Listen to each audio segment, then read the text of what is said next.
right, thank you for your indulgence. Come on, you have a witness. Do, Your Honor, if I may? Yes. Trooper Brock Morissette, please. All right, thank you. Please call that individual.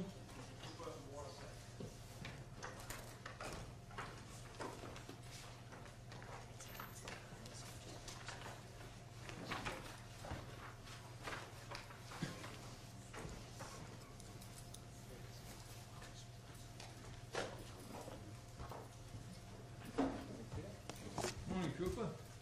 Morning, Your Honor. Remain standing for a moment, please. Please raise your right hand. This matter before the court, swear testimony about to give you the truth, the whole truth, and nothing but the truth, so help you God. I do. Take a seat, make yourself comfortable, sir. Please direct your comments into that flat mic in front of you, and when you are settled and comfortable, state your full name, spell your last name for the record. Okay. Good morning. My name is Trooper Brock Morissette. Last name is spelled Morrissette. All right, sir, and you are a Massachusetts State Trooper? Yes, sir. For how long have you served in that role? I've been with the Mass State Police for over 3 years. Prior to coming, and you serve as a general trooper? I am a trooper. No specific obligation. I'm assigned to the State Police Detective Unit out of the Bristol County District Attorney's How Office. long have you served with the detective unit? A little over a year and a half. Okay. Now, prior to coming to the state police, did you have prior police experience? No, sir. Okay, fine. You may proceed, Counsel. Thank you. Trooper Morissette, could you please describe your educational background for the court? Sure. I have a master's degree in computer engineering from the University of Massachusetts Dartmouth. And prior to becoming a state trooper, I spent 8 years working for a government defense contractor in the manufacturing of electronics. Please describe what you did there. I served as a manufacturing and test engineering manager, along with being a floor engineer. We manufactured and tested various electronics for the military and commercial usage. My roles would be, besides supervisory roles, would be the day-to-day operations for the testing of those products, as well as the proper manufacturing and design of those products. Now, the court had asked you how long you've been a trooper. Have you received any specialized training relative to phones and other electronics since becoming a trooper or prior to becoming a trooper? Yes. Please describe that for the court if you would. Training relative to phones and electronics, as I mentioned, my background as engineering for 8 years. My master's degree was specialized in reliability of electronics, so it gives me a pretty strong... Reliability of electronics, did you say? Yes, sir. Okay, thank you. As a trooper, I've had specialized training in the analysis of cellular phones. I attended the Celebrite Physical Analyzer School. I've attended numerous conferences where the topic of cellular phones, call detail records, cell site analysis was presented, as well as attending the Tennessee Homicide Investigator School, where cellular phone extractions and cellular call records were presented as well. Thank you. Now, sir, you said a few things that I'm going to follow up on there, but one of those was the term Celebrite. What is Celebrite? Celebrite is actually the name of a company. It is an Israeli company that designs software tools for the extraction of cellular phones. Allows you to recover data that's on the phones in a forensic manner. It allows you to recover deleted data. It allows you to recover data that's in the user partition versus the system partition, which gives you access to call records, photos, calendars, pretty much anything that the phone has been utilized for, including web history, on a device. And what does the term SMS mean? SMS stands for Standard Message Service. It is basically... Standard message service? Yes, sir. Thank you. It's basically shorthand for a text message. And what is MMS? That's a multimedia message. That is basically any text message that contains an attachment, or in the case where it's sent to multiple parties. So a group text message might be considered an MMS message? Multiple times, yes. Thank you. You also mentioned cell sites in part of your training. Could you please tell the court what a cell site or cell tower is, please? A cell tower is nothing more than a tower that connects handsets to a cellular network. Anytime a handset or a cellular phone is being utilized, it needs to communicate to a cell tower in order to make contact to a carrier's network, whether it's AT&T, Verizon, T-Mobile, or Sprint. And do different carriers, such as AT&T, one of the ones you mentioned, have their own cell sites? They do have their own antennas and towers, yes. And what is a cell tower? What is the makeup of it? The physical makeup of a cell tower is many times can be a building or can actually be a physical tower that has multiple antennas affixed to it. The antennas can be shared by the carriers. They are also, many times you'll see multiple antennas on the same tower that are for different carriers. They are positioned in such a way to allow for a widespread coverage of the area that they're being placed in. So multiple times you'll see, you can see cell sites on the sides of buildings as you go through highways, depending how high they are, or you'll see them freestanding in a field somewhere in order to provide coverage area for a given population. Now, what determines the sort of a distance that the cell tower has? There are many factors that that specify the range of a cell tower that a handset might connect to. There are numerous factors such as environmental factors, physical factors, the handsets, the population area, how much usage is going on in that area. So the range can vary from tower to tower and from time to time. And by handset, you mean mobile phone? Yes, ma'am.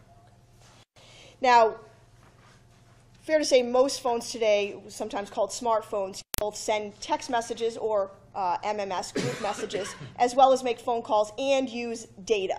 Yes, ma'am. And can data include, if I'm on my phone and I want to look something up on the internet, would that be using my data or data plan? Yes, it would, if you're connected to a cellular network. Yes. Now, if someone uses a cell phone to make a call, can you please tell how that works in relation to the cell towers that you've described? How does it work? When a call request or event is generated to the network, the handset is going to find the tower with the strongest signal. It may not necessarily be the tower that's closest to it. It'll be the one that has the best signal strength to noise ratio to give it a proper call. With voice calls, you don't want calls to drop. So the network is designed to handle calls first in priority, and so it's going to find the strongest tower associated with that in order to connect to the network. Now, will that often be the tower that's closest to where you're making the call? Sometimes, but not always. Now, how are you then able to utilize this information, the fact that if someone makes a cell phone call or sends a text message, it's going to bounce off a cell tower? How can you use that as an investigator to assist you? The carriers keep the records of any time a handset makes contact with the network through a data event. A data event being a voice call, a text message, or data packets being transferred for the use of data on the network. They keep the location and the tower information for each event. So a phone call that is initiated the network, the various carriers keep the information of the cell tower, of what cell tower it made contact to, and which cell tower it finished the call with, or finished the message with. So that information comes with physical attributes relative to the cell tower itself. It tells us the latitude and longitude of that cell tower, so we can physically figure out where a user in general was relative to that call. So you mentioned there that it'll tell you the beginning and the end. So if you generate a call or start a call in one location and move during that, will it then show if the caller, or strike that, the phone, has moved from one vicinity near one cell tower to another cell tower? Yes. So it can show movement during a phone call or a text message? Yes. Now, you mentioned latitude and longitude. When you get the information from a phone carrier, as you did in this particular case, how does that show up to you? What do you look at? What's the raw data? We are given, in this case, AT&T provides us with the latitude and longitude of the cell tower itself. It's not the physical location where the phone call was made, it's just where the tower is. There are only so many towers, so each tower can have a physical address. With that latitude and longitude, I am physically able to see that tower on a map using Google Earth, and I can provide it a general address or a specific address in the case of each tower. And in this particular case, sir, at some point, did I or somebody from my office ask you to look at what's called CSLI information relative to this case? Yes. And what is CSLI information? That is the cell site location information. And what time frame did the CSLI information relative to this case, what did it entail? What time frame was it? It was the cellular records for Conrad Roy's cellular phone through July 11th through July 13th of 2014. May I approach the witness, Your Honor? You may. Thank you. I'm going to show you a CD with some words on it. Do you recognize this CD? I do. And what do you recognize that CD to be? This is the raw data that came from AT&T for Conrad Roy's cell site location information. Your Honor, I And you moved, say again from July 11th to July 13th. There is data from July 11th to July 13th. What time starting on July 11th? I'd have to look at these specifics, and I don't have that off the top of my head. Will that be reflected on that disc? It will be. All right, thank you. Thank you, Your Honor. Number 23, Your Honor. Is there an No objection to objection. this? No. All right, thank you very much. It may be admitted. That's the next exhibit. thank you, if I may, Your Honor. Now, sir, was there a particular time frame on that raw data that I asked you to look at? Yes, ma'am. And after speaking with me, without going into the details of what we spoke about, did you endeavor to look at a particular time frame and try to see if you could locate what cell towers certain calls were bouncing off of, for lack of a better way to say it? Yes, ma'am. What time frame did you look at? July 12th, 2014 into July 13th, 2014. Now, when you looked at the raw data, did it show whether or not Mr. Conrad Roy's phone made text messages or phone calls or both? There was data from all three types of events, voice calls, text messages, and data connections as well. And when you endeavor to put together this information or take the raw data and make it into some usable information, what type of events were you focusing on? I broke it up into three separate events, but primarily focused on the voice call events for that data. And sir, why would it be more beneficial to focus on voice calls, using that data to find cell towers, versus using voice calls, MMS, and SMS messages? Primarily, as I stated earlier, voice calls on the network take the top priority. A user is not going to notice when a text message or a data connection is a little bit slower in real time. So the network is designed to put priority to voice calls. So it's going to find the cell tower with the strongest signal. In many cases, it can be a closer tower. An SMS connection or a data connection can sometimes linger from towers that are a lot further away, which a user's handset or device still has connection to. But a voice call with its strongest signal it can give you a better chance of finding the closest location that the user might have been. So in focusing on just calls, based on your training experience, and have you done this many times for Yes. both myself and other prosecutors? Yes, ma'am. Have you found that using voice calls is the most reliable information in determining the closest tower? It gives you the best chance, yes. Thank you. Now, focusing on taking the raw data from Mr. Roy's phone and the use of his phone calls from July 12th into July 13th, 2014, were you able to put together a sort of chart and map to assist all of us in showing where those calls during the day of July 12th, 2014 into the following day were bouncing off of what tower? Yes. Okay. And did you put together a chalk to show where that was bouncing off of? Yes, I did. Thank you. Your Honor, if I may use that chalk at this time? Yes, no objection. Thank you. Please.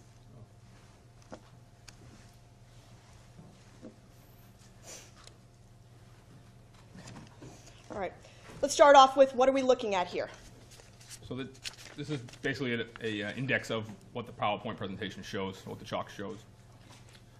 Walk us through it. The top shows you nothing more than a table of information that I have compiled from the data from that CD. The different columns are data that I have extracted from the cell site location information that I obtained from AT&T, and I've also added in some names in there to help make the presentation a little clearer. So this information that you see, just to focus on the top line, is what you'll see on each page. It goes through and tells you what voice call in question that we are reviewing. It tells you the location of the cell tower that the voice call was in contact with, and the latitude and longitude of that cell tower in specific. The maps that you will see have a pseudo cell tower added into them. You'll see that triangular multicolored item on the map. That is the location of the physical cell tower. It is not a location of where we believe the device may have been, but just physically where the cell tower is. Cell towers are broken up into 3 segments, hence the design of the cell tower on this map. Okay. And you have a couple of addresses there, is that correct? Yes, ma'am. And did I ask you to put those addresses in? Yes, ma'am. And what are those addresses, please? As I know them to be, 9 Plaza Way in Kmart is a location where Conrad Roy was located. 13 Hamlet Street is his home address. Thank you. Now, if you could please go on to the next page, sir. What is this, please? These are all the voice calls of Conrad Roy on July 2014, and their corresponding cell site information as well. So I'm going to ask you a lot of questions about that. So let's start with, how do you know if a call was completed? Meaning, I call you and you answer.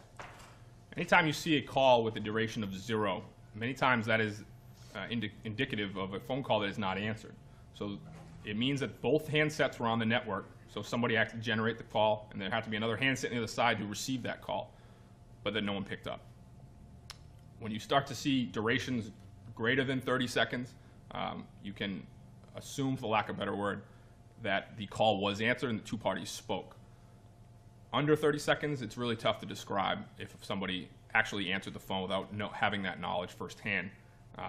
The phone can ring, the phone can be answered, you don't know if they spoke though. Different carriers handle voicemails separately.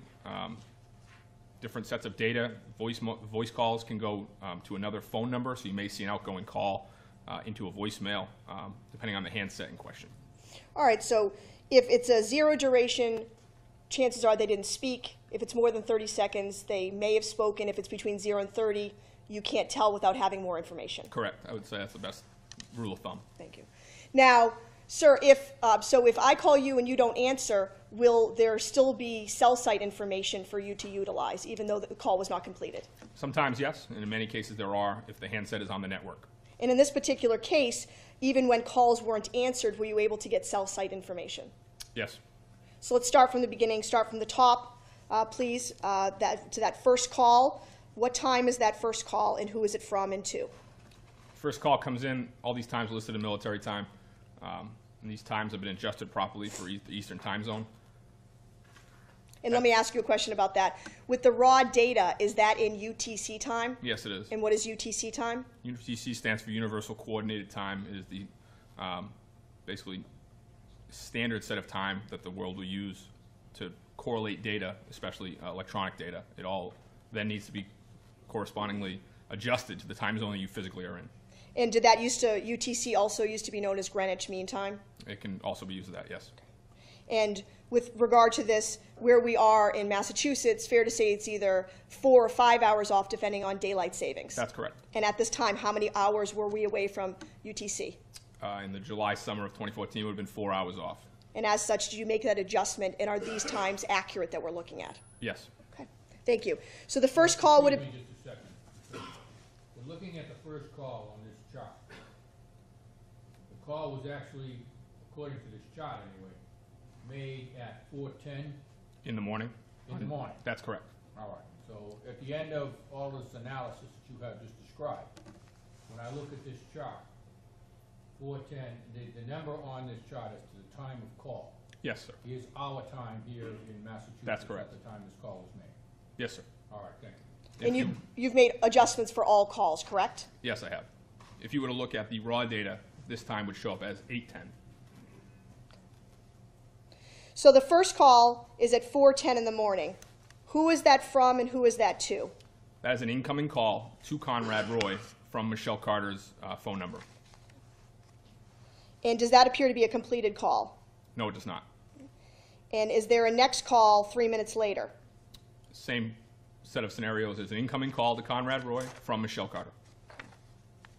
Now, sir, did you then take all of these calls that are on this page here and map them for the court? Yes, ma'am. Okay, so if we could go to the next page, please. Those first two calls that we just talked about, Michelle Carter to Conrad Roy at 4:10 in the morning and 4:13 in the morning, did you get some information about those? I did. Please tell us about that. Each call went to 2 separate cell towers. The first one at 4:10 pinged off of a cell tower, and I say ping. Conrad Roy's phone is shown as connected to that cell tower when this call is attempted. It's the cell tower off of Route 195 in Fairhaven, just off of New Boston Road. And is then the call 3 minutes later, does that bounce off a different cell tower? It does. At 4:13, the incoming call from Michelle Carter for 0 seconds pings off of the Bridge Street Tower in Fairhaven, which is just off of Route 240. Now, does that mean that the device of the phone moved during those 3 minutes? Not necessarily. And why could that be that they bounce off two different towers within 3 minutes of each other? Cellular networks are structured in such a way to provide overlapping coverage. So one cell tower does not necessarily provide coverage for one area. Multiple towers support that area. And would it also be fair to say, if you look at the map, 13 Hamlet Street is somewhat in the middle or equidistant to those two cell towers? It is within the coverage range of both towers, yes. Were either of those, does it appear from the duration that that Mr. Roy answered either of those calls? No, it does not. Please go to the next page. If you could please tell us about the next call that Conrad Roy's phone received. At 11:26 on the morning of July 12th, there's an 11-second call that is made by Conrad Roy's device outgoing to a number for Keith, listed as Keith and Velez. And what cell tower is that bouncing off of, please? It is bouncing off the tower previously mentioned, located on New Boston Road off of 195 in Fairhaven. The next call at 11:28 is another outgoing call from Conrad Roy to Keith and Velez.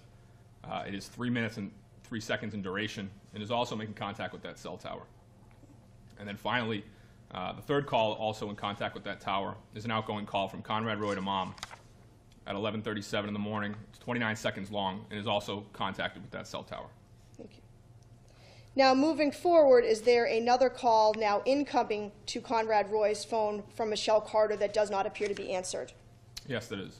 Okay. Tell us about that call, please. At 1:57 on the afternoon of July 12th, the incoming call to Conrad Roy from Michelle Carter pings off of a cell tower listed in Little Compton, Rhode Island, just off of south of the Commons Road. Okay. And where is that, please? It's in Rhode Island and Little Compton. Okay. And how far is Westport or the beach from that? It's a few miles away. Okay. And is the Westport Beach or Horseneck Beach, is that within the area of that the south of the Commons Road, Little Compton, Rhode Island, might cover? Yes, it might. Okay. Next page, please.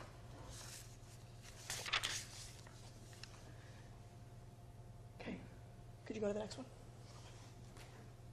Oh, no, No, hold on. that was it.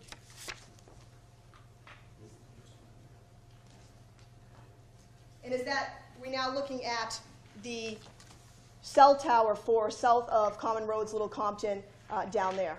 Yes, ma'am. And is Westport on that map, please? Yes, it is. Thank you. Next page. Please walk us through these calls. The next incoming calls, the next call data from Conrad Roy's device is at 6:28 in the evening of July 12th. It's an outgoing call made to Michelle Carter's phone number. It pings off of the Bridge Street Tower, which is located in Fairhaven off of Route 240. All right, and so I'm just going to walk us through this. So this is military time, so this is 6:28 p.m. on the night of July 12th. That's correct. So at 6:28 p.m. on the 12th, Conrad Roy's phone is calling who? It's an outgoing call to Michelle Carter. And how long is that? It's 42 minutes and 46 seconds. And please tell the court what cell tower that is hitting or bouncing off of. The Bridge Street Tower off of Route 240 in Fairhaven. And have you looked at that, have you looked at close-ups or pictures or Google Maps of that particular cell tower? I have. Please tell us how far away that cell tower at Bridge Street in Fairhaven is from the Kmart parking lot. It's less than a mile.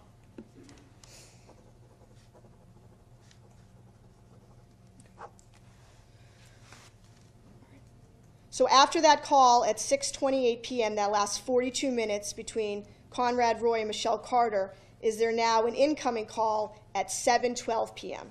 Yes, there is. Tell us about that, please. It's an incoming call to Conrad Roy from Michelle Carter. It's listed as 0 seconds in duration. It also pings off of the Bridge Street Tower in Fairhaven.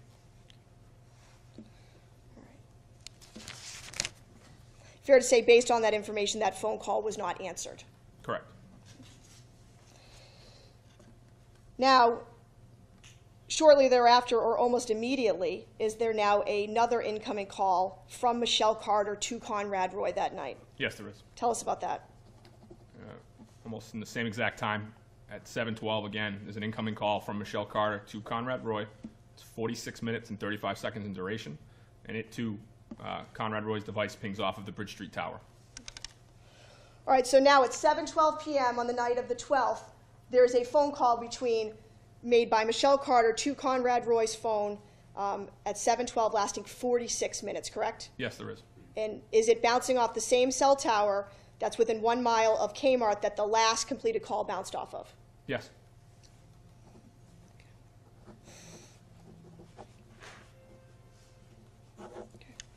So if the phone call started at 7:12 and it's 46 seconds, would you agree with me that that would now put us the call ending around 7:58 or 7:59 p.m. on the 12th?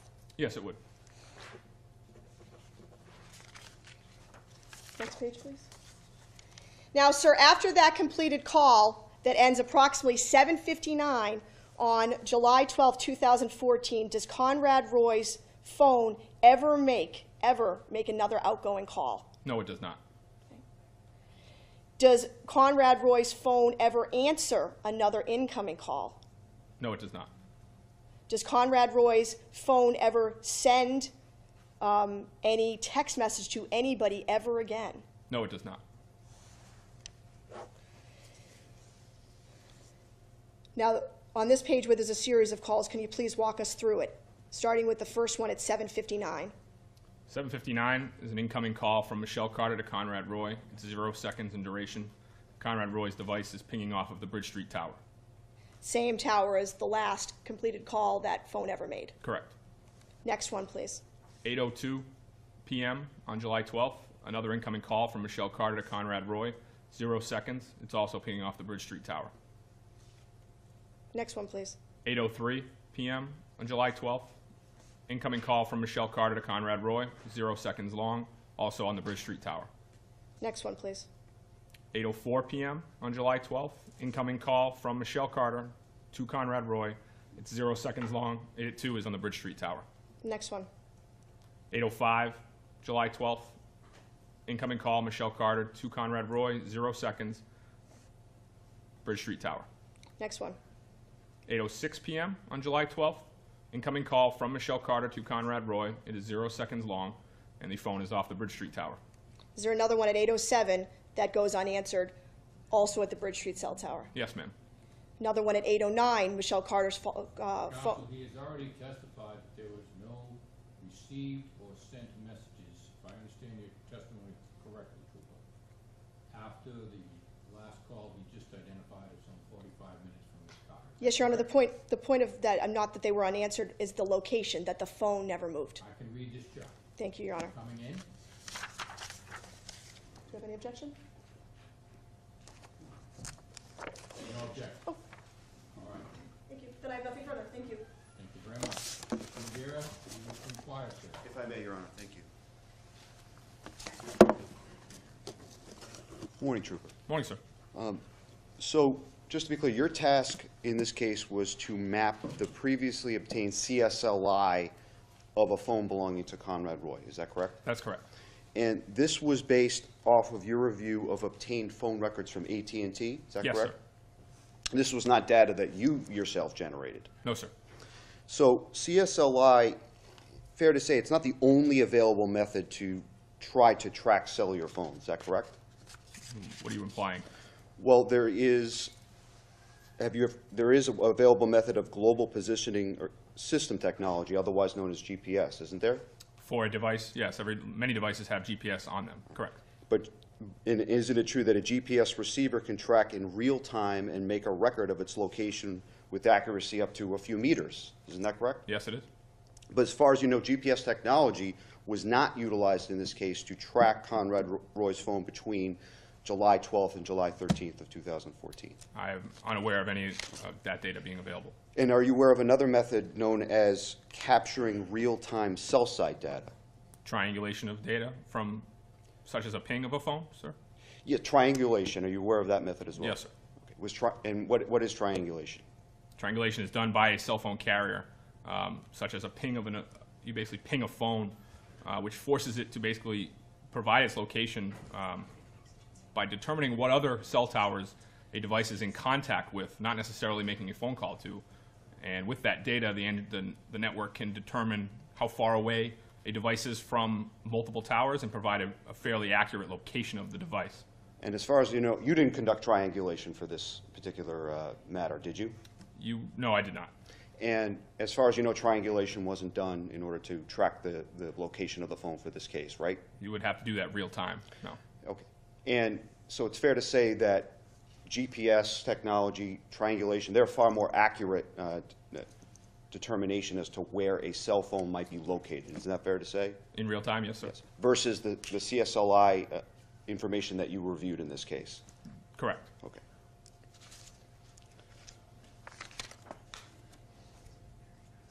Now, I believe as you stated in your direct testimony, CSLI or historical CSLI are usually kept by phone carriers mostly, or let me ask you this.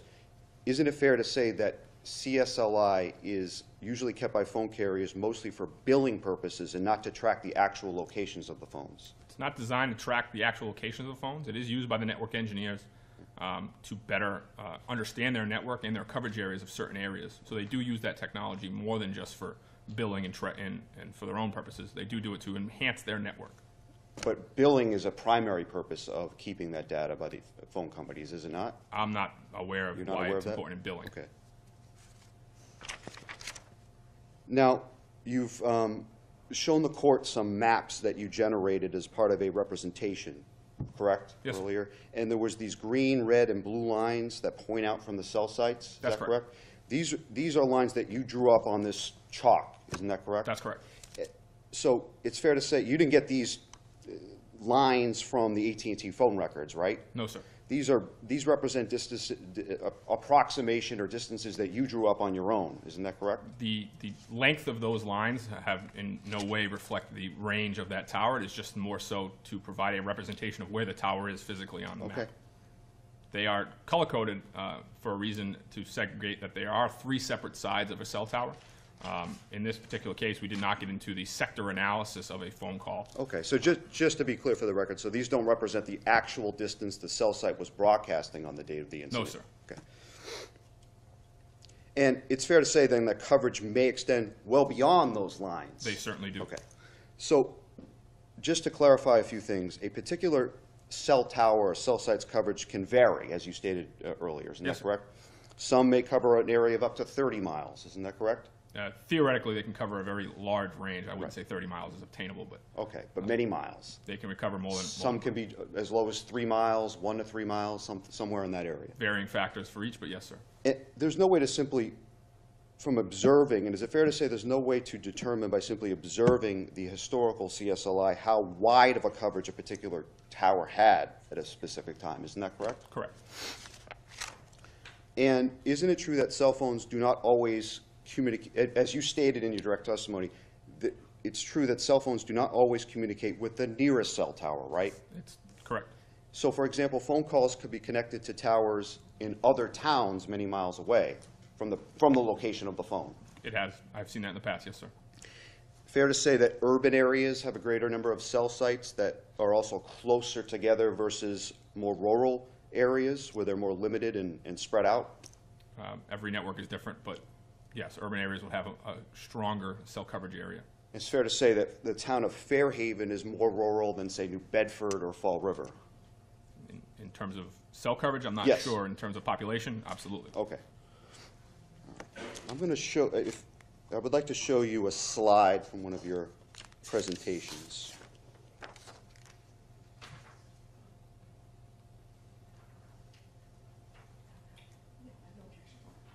May I approach the?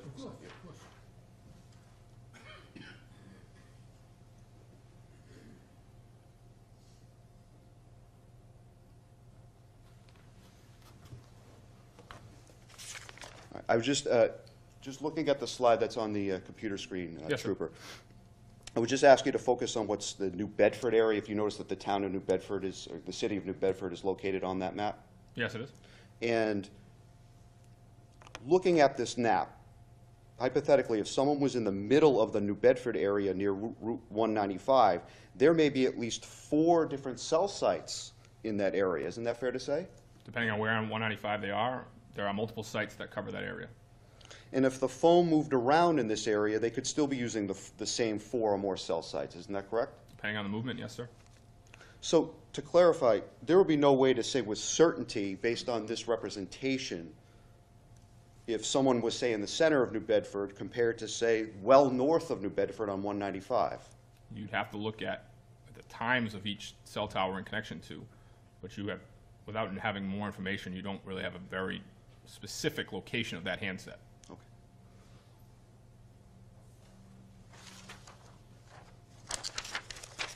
So, fair to say there's a number of factors that can determine the size of a cell tower's coverage?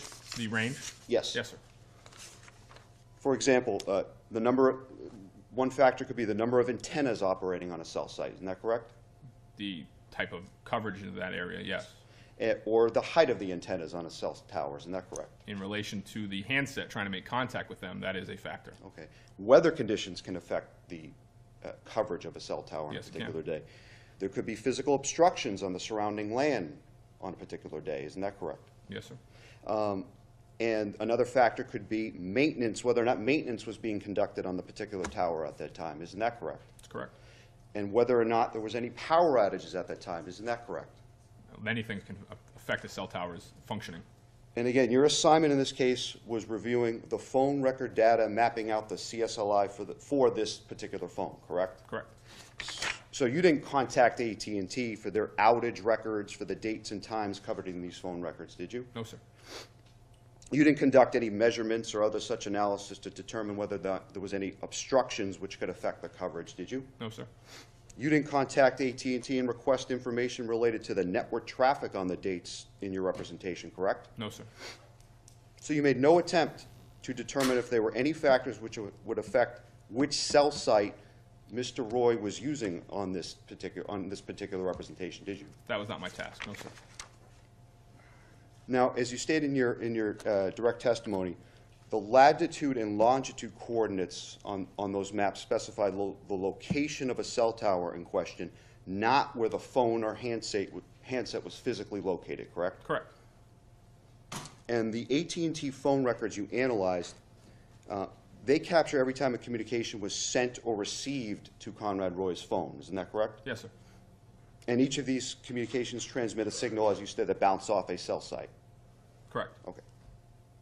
And as you stated earlier, historical CSLI can at best determine the strongest available signal from a cell site at the time of the signal of phone, correct? At best, yes, sir. And not necessarily the closest site to the location of the phone. Correct. So, for example, there are times when a phone transmits a signal to a cell site in another town miles away from the present location of the phone, as opposed to a closer cell site within the town of the present location of the phone. It's whatever has the best signal. And when a phone transmits a signal that is captured by a cell site, that signal can occur whether the phone is physically moving or is stationary, correct? It doesn't have any bearing. It's going to connect to it if it's moving or... Okay, so it doesn't matter if it's moving or it's stationary. If a phone is moving, it will connect to multiple towers, and the data will reflect it ending on a different tower that it connected with. But it can connect to it if it's moving or stationary. In order for a phone to even transmit a signal to a cell site, the phone must be turned on. Isn't that correct? That's correct. And this is true even if another person tries to send a communication, such as a phone call or text, to the phone, correct? Correct. The handset, if it's off, the carrier information won't have it. It'll show a call being transmitted to the device, but it will show no cell tower information for that transaction, as in if the phone is off. So your analysis of the AT&T phone records was restricted, as you stated, to between July 11th and July 13th of 2014, correct? Correct. So you didn't conduct any review of CSLI for July 9th or July 10th of 2014? No, sir. And these were the days leading up to July 12th and July 13th, 2014, correct? That would be correct. And that's because you were directed by the District Attorney's Office to focus on the specific time period. Isn't that correct? The 24 hours between July 12th into July 13th. Just a moment, Your Honor.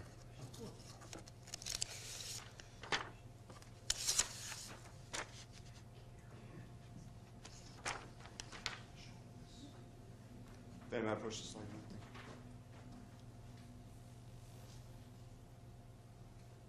just want to show you a slide based on the representation you testified to earlier. As you said, there was some phone calls on July 12th, 2014, that were to a Keithan Velez. You observed that, correct? So can I have that last question again? There were some phone calls, as stated on this particular representation, this chalk made to Keithan Velez. Isn't that correct? The name, yes. Okay. Did you look into who Keithan Velez was? No, sir. Were you asked by the DA's office or any other law enforcement personnel to look into that person? No, I obtained the name Keithan Velez from Conrad Roy's device, Okay. from his device extraction, to better represent who that call was made to. That's where the name came from, that's all. Thank you. Just a moment, Your Honor.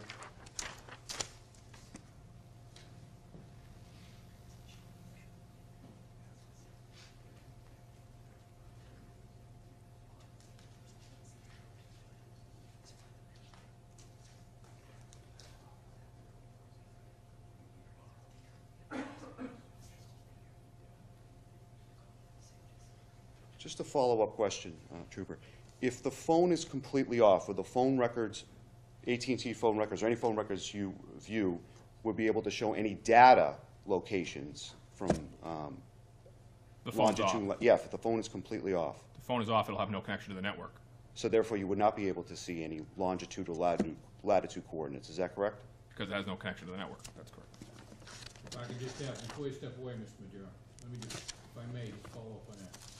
Is there a distinction between a phone being shut off and a phone being without power? That In is, terms of your last answer.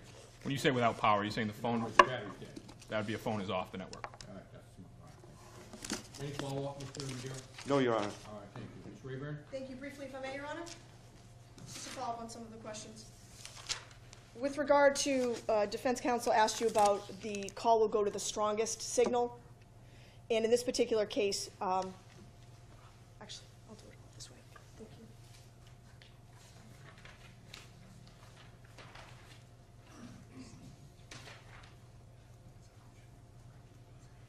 Showing you now for the record, which has been what has been marked Exhibit 24.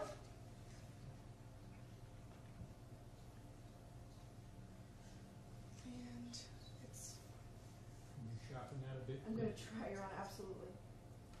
Should all be technology people by the end of this trial. Absolutely, Your Honor.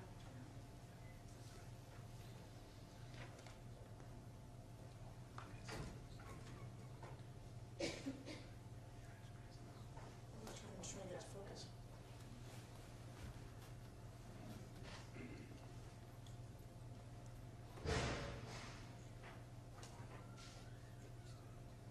Do you want to run through that? Do you mind switching over? I'll just run it through our computer instead. That might take you too long to focus. Your Honor.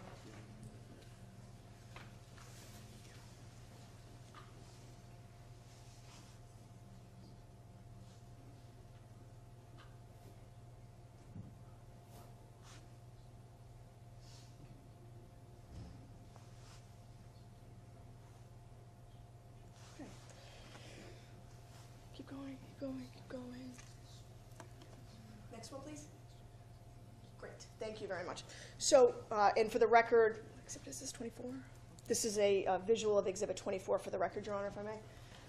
So you indicated that a call will go to the strongest signal, or the tower with the strongest signal. What makes something the strongest signal? What type of factors are there?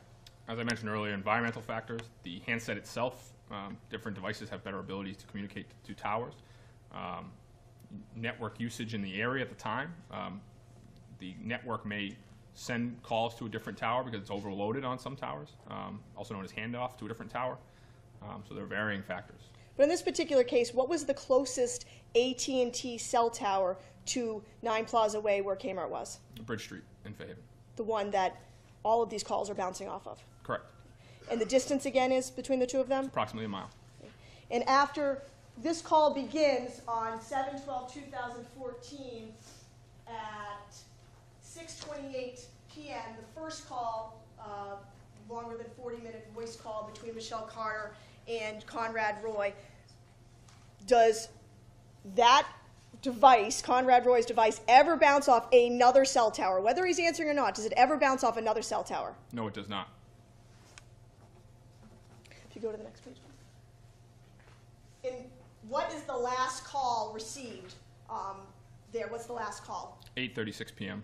So for a period of 240 some odd minute calls and all of those unanswered calls, does that device ever move from the closest AT&T cell tower to another cell tower? No, ma'am. Now, counsel asked you about whether or not a ping, you did a ping, and I'm using the short-term version of it. Correct. What's a ping? Ping is a network-generated event. It's used many times to locate a handset. It can be used by law enforcement authorities to try to find a victim, or in many cases, it's also used to determine if a phone is on, for cases of trying to identify somebody. And when does that need to be done in relation to, you're looking for somebody and you want to ping their phone, when does that have to be done? It needs to be done in real time. What does that mean in real time? The phone needs to be on, and investigators would have to have an idea of a request to ping that device. The network's not going to ping a device for the sake of pinging a device.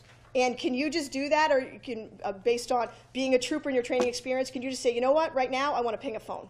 No, you cannot. What type of, what do you need to do? What needs to be established? You need to have an exigency as defined by the carriers. Most of the times it's a life and death situation, or you're trying to locate somebody who's lost. And have you ever used a ping? Yes, ma'am. And when are you using them in real time in your training experience? When you're trying to locate somebody who's extremely dangerous to the community, you'll get a ping from back. It's a single ping, most likely from the carrier. It'll tell you the cell tower is in recent connection to, and it'll give you a distance from that cell tower, which is a little more data than you get from cell site location information. You're able to kind of get a range, a much closer meter range distance from where that handset is to a tower. And have you used such in an ongoing homicide investigation where there's a suspect possibly armed and dangerous that needs to be found? Yes, ma'am. And who sets the parameters for what it qualifies as an exigency? The carriers themselves are the ones who have an exigency definition. You have to explain to them why you have an exigency, and they're the ones who determine if your exigency exists. And at that time, does the phone still have to be on? Yes, it does. And does the exigency still have to exist, meaning you still don't know where the person is? Yes, it does. Now, counsel asked you whether or not the records, the CSL records, are used for just billing purposes. And you said that no, it's used by such carriers as AT&T for other uses. Based on your training experience, how else do they use them? They're not keeping it just so that law enforcement can get access to them, if that's your question. The network engineers go back historically and look at tower usages during certain peak times so that they can better adjust their antennas, so they can better adjust the sectors that they cover, so that they can have, just like us, they all have parameters to hit. They don't want to have dropped calls in their coverage area, so they're constantly reviewing their historical data to improve their network. I just have one more moment, Your Honor. Thank you.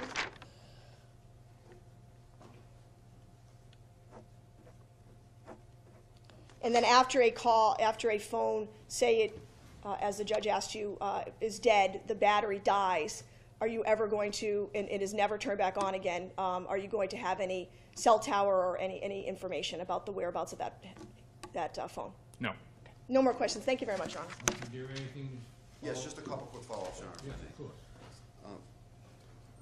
So, again, the cell site only, CSLI can only determine the strongest signal based on where the strongest signal of the phone pinging off bouncing off the particular cell site tower, correct? The tower that the device connects to is what is recorded by the network, whether it's most of the time going to seek out the strongest signal, yes. Okay.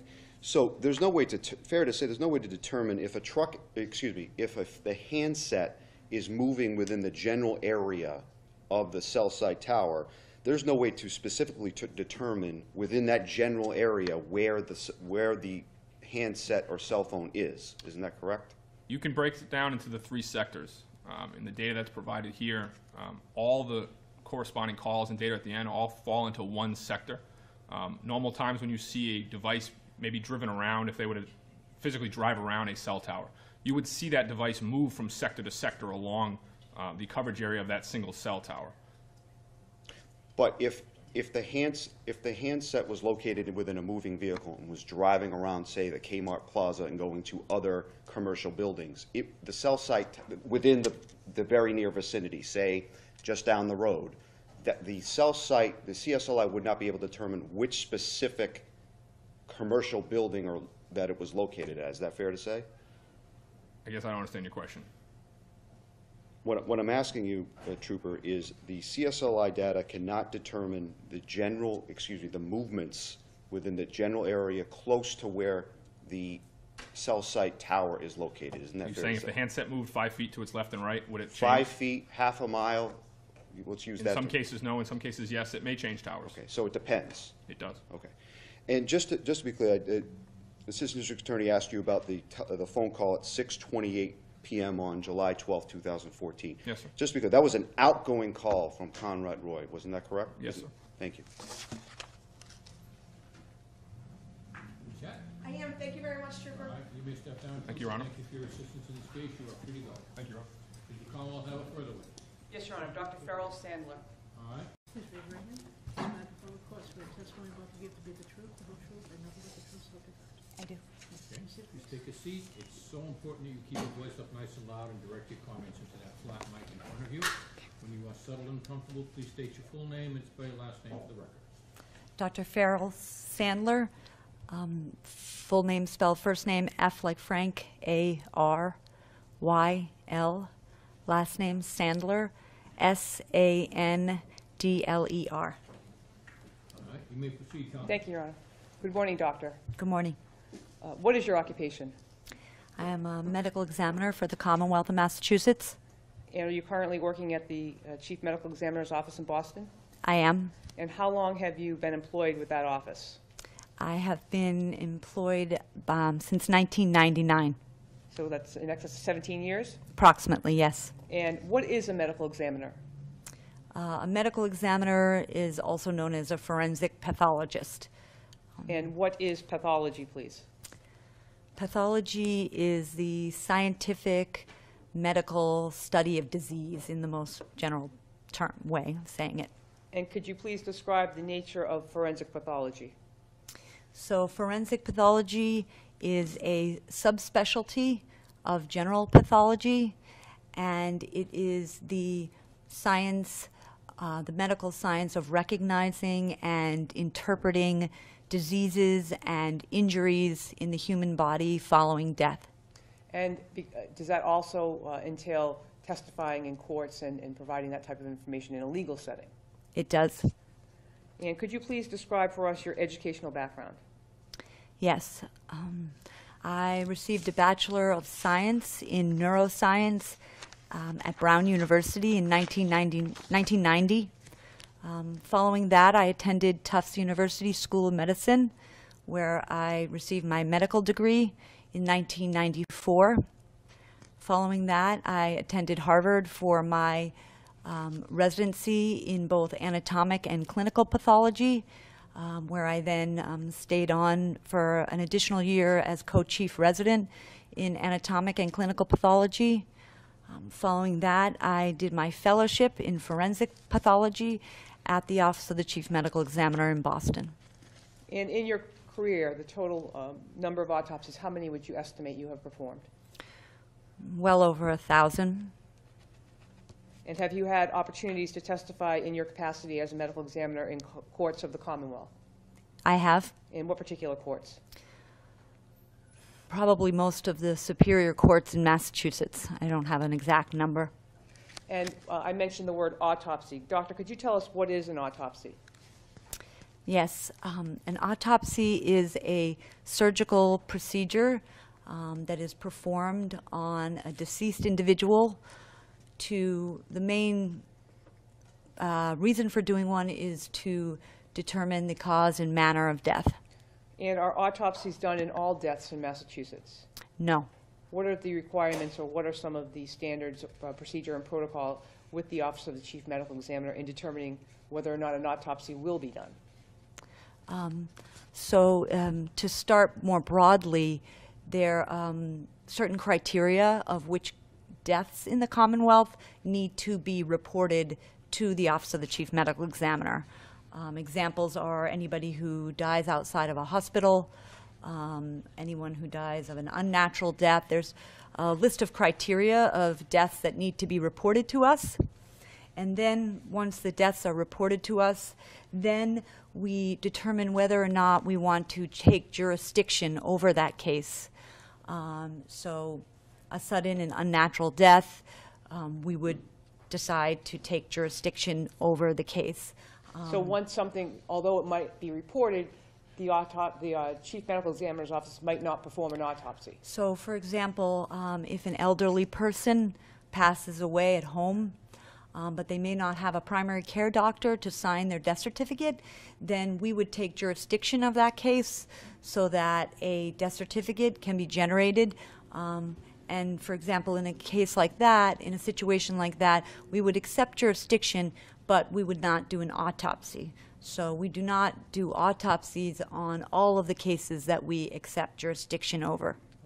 And what about in the instances of suspected suicide? Do you do, or does the office do, as a normal protocol, autopsies on those particular deaths? So all suicides we would accept jurisdiction over because that's an unnatural death. And then once we accept jurisdiction over a suicide, sometimes we may just do an external examination, and sometimes we might do an autopsy. If the suicide occurred in a public place, then we would most likely do an autopsy. You just mentioned the term external exam. In an autopsy, are there different types of exams that you do? So in our examination of a deceased, there are some cases where we don't perform an actual autopsy, where we just do an external examination of the body, and we are always looking for any signs of natural disease processes or any signs of injury. And if we see something on the external examination that would make us suspicious of an unnatural death, for example, in the elderly person I was describing, that we would accept jurisdiction. If there was no doctor, we would most likely just do an external examination. But if we saw something that made us suspicious, we would then proceed to an autopsy. And the autopsy is different than the external exam because it includes an internal exam. Correct.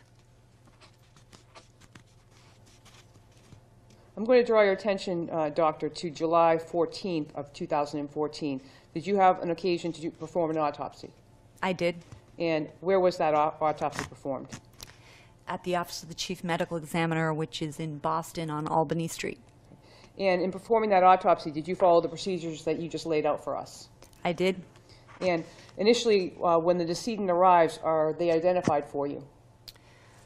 Yes, we receive when a case gets called into our office, whether it be from a doctor at the hospital or whether it be from a police officer, when that case gets called into us, there's a case intake form that is generated, and then the doctor who is assigned that case would receive that case intake form as part of the chart. And in this particular case, on the 14th of July, who were you performing an autopsy on? On Conrad Roy, sorry. And did you learn his age? I did. How old was he? 18. Can you describe general appearance at that time of his body, his height and weight? Yes, I did. Okay. What was his height and weight? It's okay, I'm going to refer to my report. Your Honor, make sure you refer to a report from If your memory is exhausted, Doctor, you may refer to that which might refresh your memory. Please just tell us, however, what you were looking at. This is the autopsy report that I generated following the autopsy. Thank you. You may review that to yourself. Don't read from it. So the deceased in this case was 70 inches in length, approximately, and weighed approximately 151 pounds. You had mentioned that with the body of Mr. Roy comes a death notification report, true? Correct. And what information did you know about the circumstances in which he was found? So there is a portion of the case intake sheet that tells the circumstances of death. And in this particular case, what information did you have about the circumstances of Mr. Roy's death? The information that I had was that the deceased was found in a truck with the windows all rolled up in a parking lot with a gasoline water pump in the car. And in getting that information, is the fact that there was a gasoline water pump contained, is that important in your evaluation of what testing you're going to do in this particular autopsy? I would approach the autopsy the same Okay. in any case. And after taking note of Mr. Roy's general appearance, did you have occasion to observe any evidence or injury to his body? Yes. If you could tell us what you particularly saw. Okay. So again, as part of the autopsy, we start with an external examination. We note any injuries we see. We note general characteristics, hair color, eye color, height, weight, like I just reported, and any injuries. In this case, the deceased did have some small abrasions to the right side of the forehead. There were linear and multiple.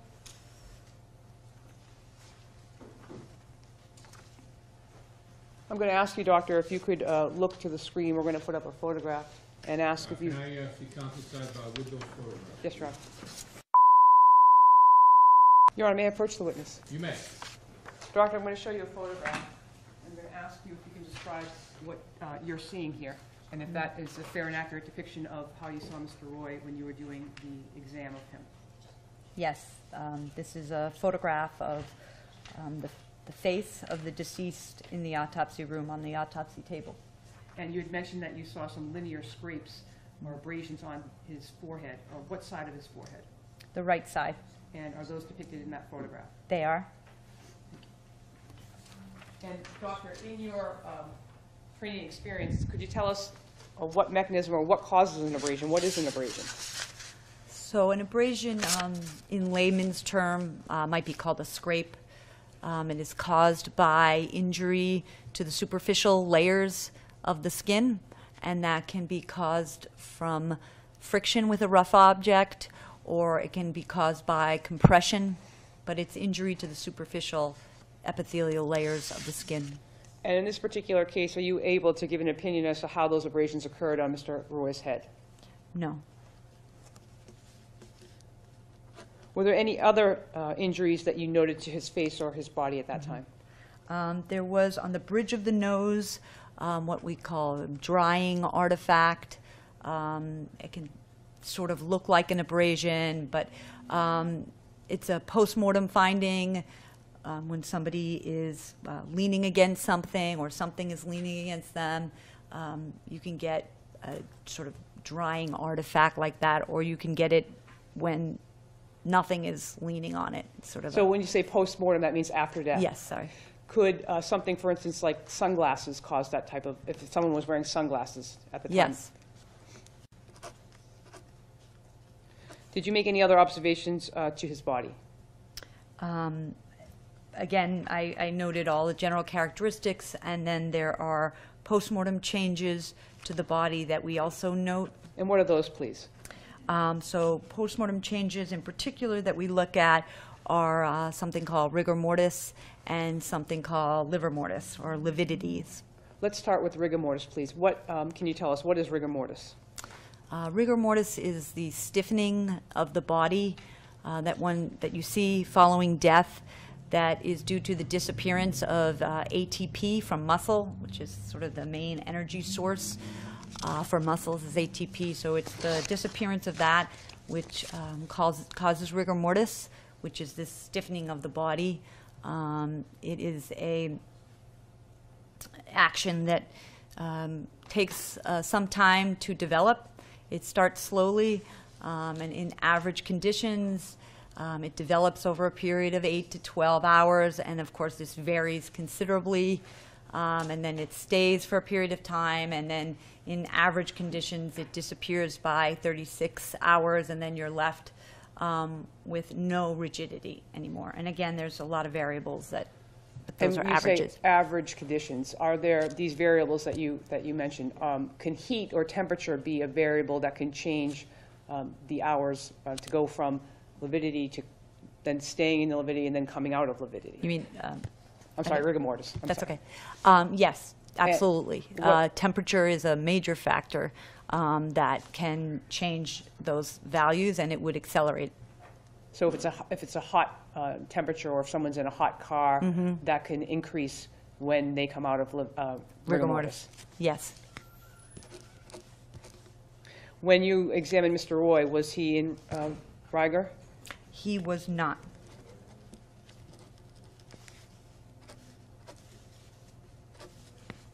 You also mentioned liver mortis or lividity. Could you please tell us what that is? So lividity is the red-purple discoloration that you would see in the skin following death, which is due to settling of the blood by gravitational forces in the now toneless, dilated capillaries. So the blood will start to settle due to gravity, and that will show up in the dependent areas of the body. In other words, if somebody passes away and they're on their back, you will see this discoloration on their back. And then you will see within that areas of pallor where if somebody passed away on their back and there is anything leaning against them, a stone, a belt, or a bra strap, you'll have areas of pallor there where the blood is sort of compressed out of the blood vessels entirely. Is it true then that both rigor and lividity are more accurate in determining whether a body has been moved than they are in when a person might have died? Yes, given the amount of variables that can change the timing of when lividity becomes fixed, which I didn't quite get into, but and when rigor mortis begins and ends, both of those processes can be accelerated by heat and are very variable in general. And because of that, because they're so variable, is it true that you do not ever put down a time of death on your death certificates? That is correct. We do not.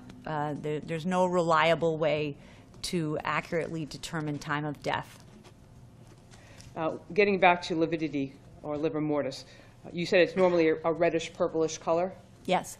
In your examination of Mr. Roy, what was the lividity you observed in his body? So in his case, I described the lividity as cherry red. And does that have significance to you, cherry red? Yes. What is that, please? When, as a forensic pathologist, when we are looking at a deceased, if we see the lividity has a very cherry red color as opposed to the more typical red-purple, that is a signal to us that it could be carbon monoxide poisoning. It could also be cyanide poisoning. So we would look at the circumstances of the death, and given, in this case, the circumstances of the death, it made me very suspicious of carbon monoxide. And what was it about the circumstances of the death that made you, besides seeing the lividity itself? So the cherry red lividity, as well as the fact that the deceased was found in a car with a running motor, generator, gas powered in the car with him, and the windows all closed.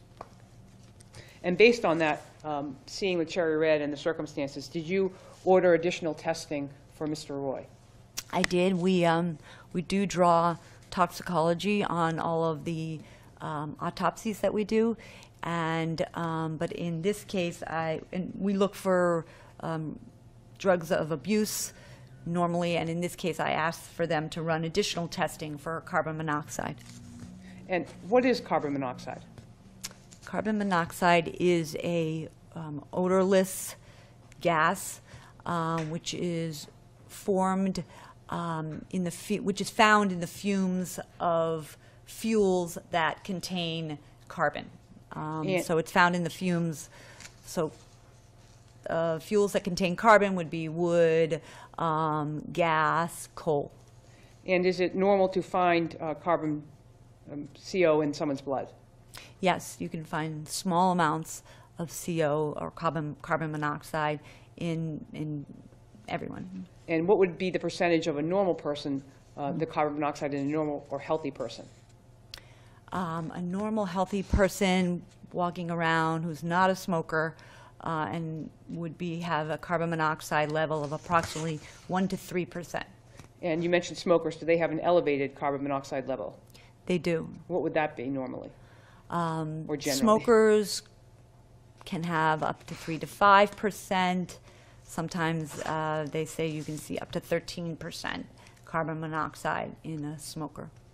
And having elevated carbon monoxide in your blood, why is that a bad thing? Well, it can become lethal if it reaches a certain level. And why is that? What is it about the carbon monoxide? How does it react in the blood? So carbon monoxide acts like a competitively with oxygen for the binding sites on a blood protein called hemoglobin. So, and interestingly enough, the hemoglobin will preferentially bind carbon monoxide rather than oxygen. So it has an affinity of actually, I think it's 250 times more of an affinity towards carbon monoxide than it has for oxygen. So if the binding sites are all taken up by carbon monoxide, then the oxygen won't be on the hemoglobin and it won't be able to be carried in the blood to deliver the oxygen to the tissues. So essentially you're suffocating. That's correct. And in this particular, well, let me ask you this. What is carboxyhemoglobin? So carboxyhemoglobin is what is measured, and it is the protein of the hemoglobin with the carbon monoxide attached to it, hence the carboxyhemoglobin. And that's what is tested to see what the percentage of carbon monoxide in the blood is. And in this particular case, you requested additional testing on some blood samples to find out what that level of carboxyhemoglobin would be in Mr. Roy. Is that true? That is correct. And if you could tell us what samples of blood are collected. Okay, so in this case, I collected femoral blood, heart blood, urine, vitreous fluid, gastric contents, and then I took additional blood for the carbon monoxide in a purple top tube and additional tube in another purple top for DNA testing if it was ever needed. And is that sent off to a different lab, a toxicology lab? Yes. And then do you await the results before you come to any conclusions about the manner or the cause of death? Yes. I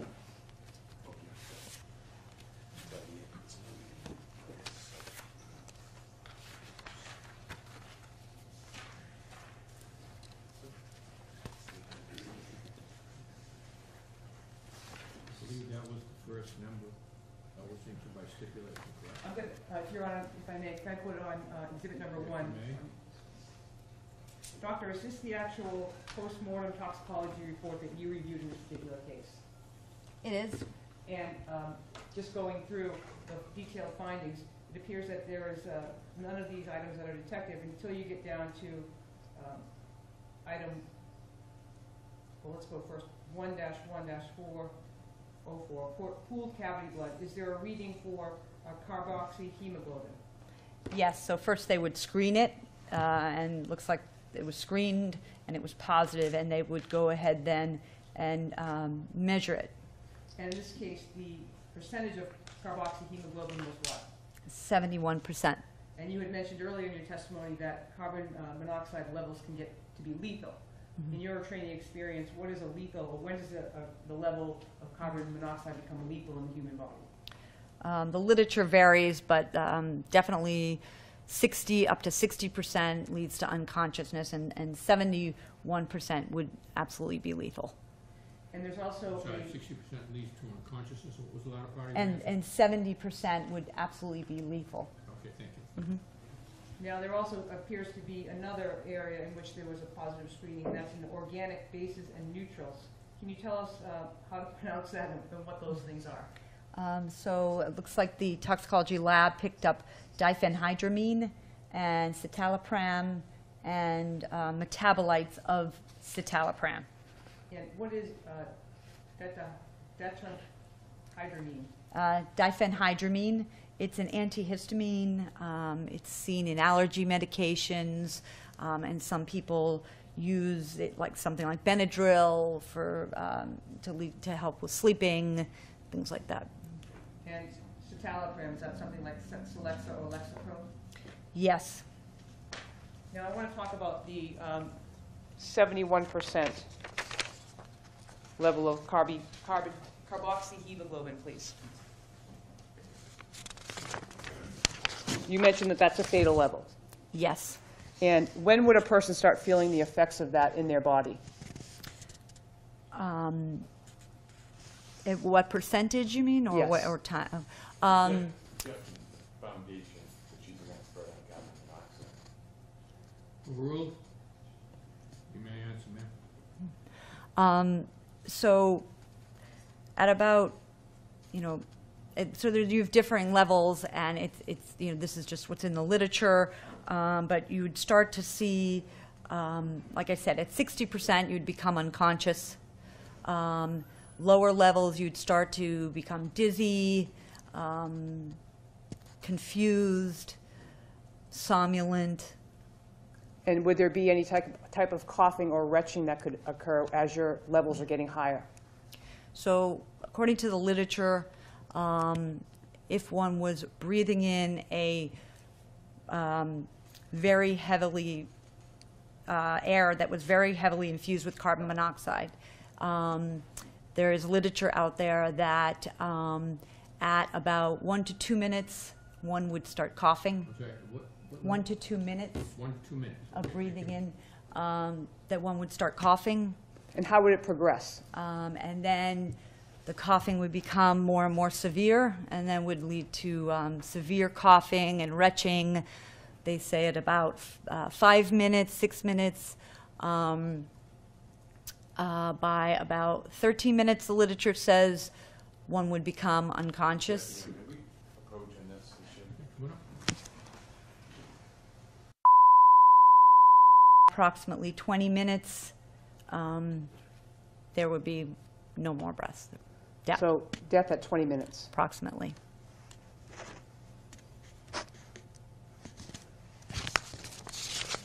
Doctor, can you tell us in your role as a pathologist, what is decomposition?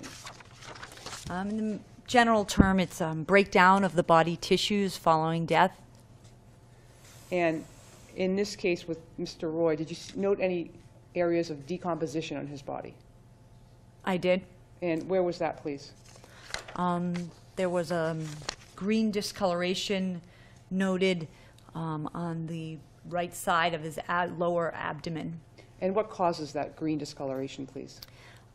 So the bacteria that are normally present in the intestines, when following death, they're allowed to able to reproduce greatly because nothing is keeping them in check.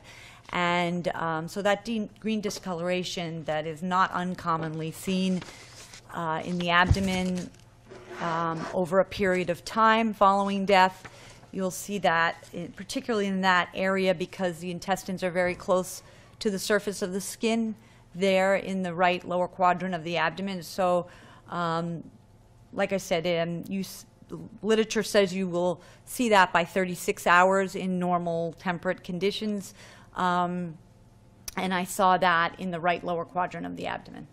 And again, can elements such as heat increase that 36 Yes. to a lower number? Heat would accelerate decomposition. So that would, accelerating decomposition would make that green discoloration present earlier. So from, 1 second, please. Doctor, you've made some time references here to the green discoloration, some other things. You said you did the autopsy on July 14th, is that correct? That's correct. At what time did you do that autopsy? I don't have the exact time written, but usually I start autopsies around 11 a.m. And before that, the bodies are stored in a cooler, which is kept at a temperature that is aimed at stopping the decomposition process. and is that, may I approach, Your Honor?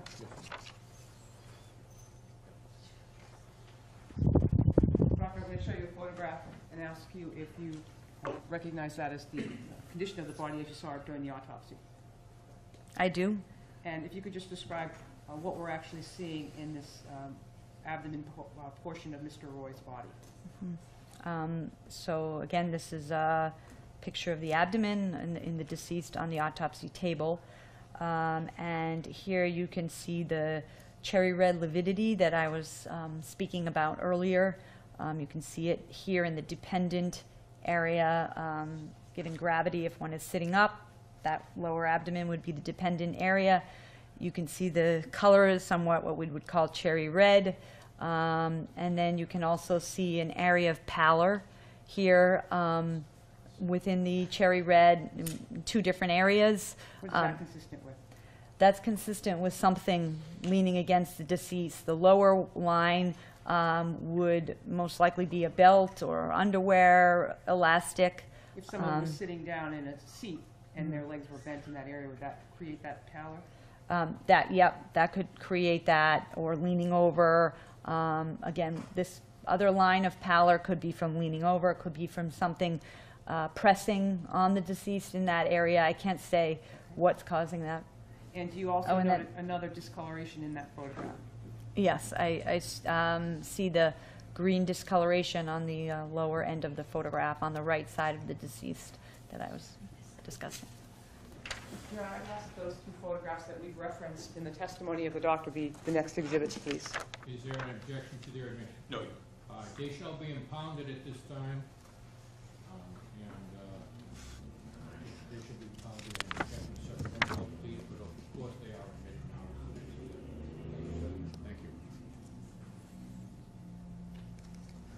And doctor, based on your examination and the testimony you provided today, do you have an opinion to a reasonable degree of medical certainty as the cause of death of Mr. Roy? I do. What is that, please? Acute carbon monoxide intoxication. And as a medical examiner, when you complete your autopsy, do you do what's known as a death certificate? I do. Did you do that in this particular case? Yes.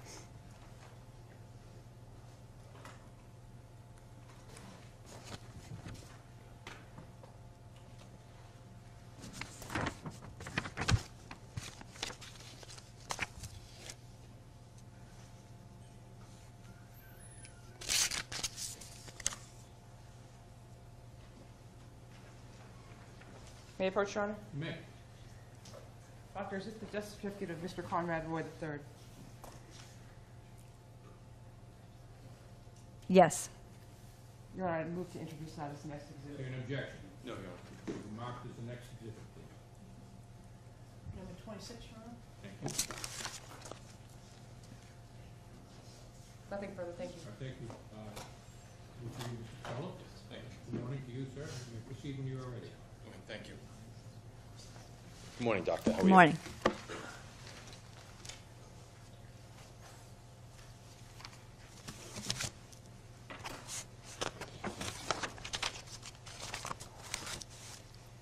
Doctor, when you did the autopsy, you did not find any evidence of any pills within the body of Conrad Roy, did you? I did not see any pills in the gastric contents, but the toxicology did show the medications we spoke about earlier. Okay, and one of those medications that was found was citalopram? That's correct. Okay, and that's an antidepressant? Correct. Okay. And the manner of death which you opined was a suicide? I did not speak about the manner of death previously. I spoke of the cause of death. Was a suicide? No, the cause and manner of death are two different things. Okay, but the death certificate, you prepared a death certificate, Yes. didn't you? Yes. And I did note the manner, but you said that I referred to earlier. I didn't refer to the manner. I referred to the cause of death. okay, in the manner of death? Yes, I marked that as suicide. Okay. And there was also a box that you could have marked a homicide? Correct. Objection. Rule. And given the nature of your autopsy and everything that you performed, you could not establish a time of death, could you? That's correct. And there were no narcotics found within Conrad Roy in the toxicology report? Correct. And now the carbon monoxide, Is it, you spoke to carbon monoxide in literature that you've reviewed, is that right? That's correct. Would it be fair to say that you are not an expert in carbon monoxide poisoning?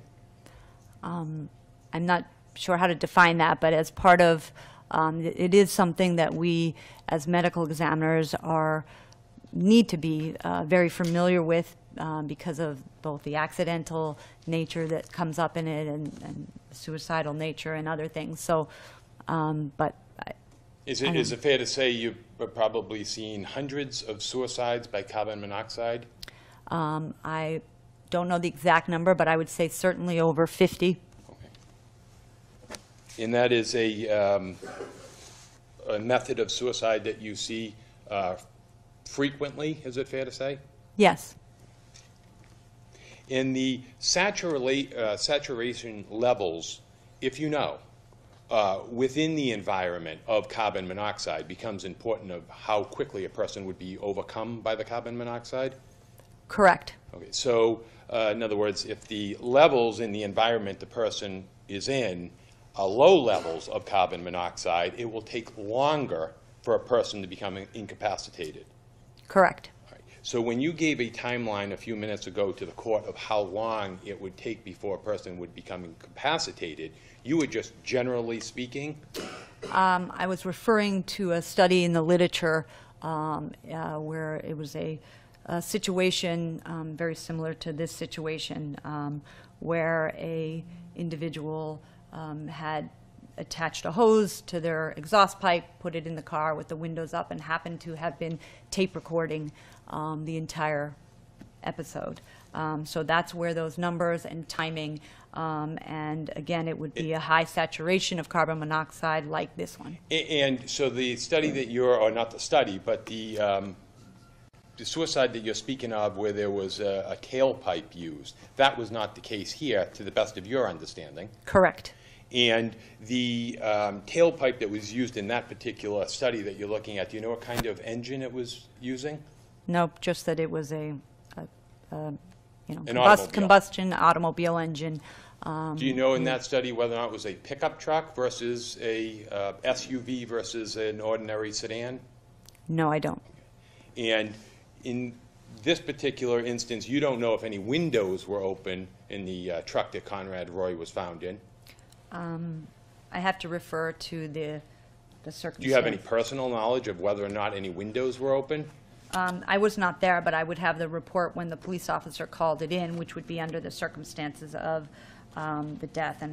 But that report would only indicate, wouldn't it be fair to say, of what the police observed themselves when they found the...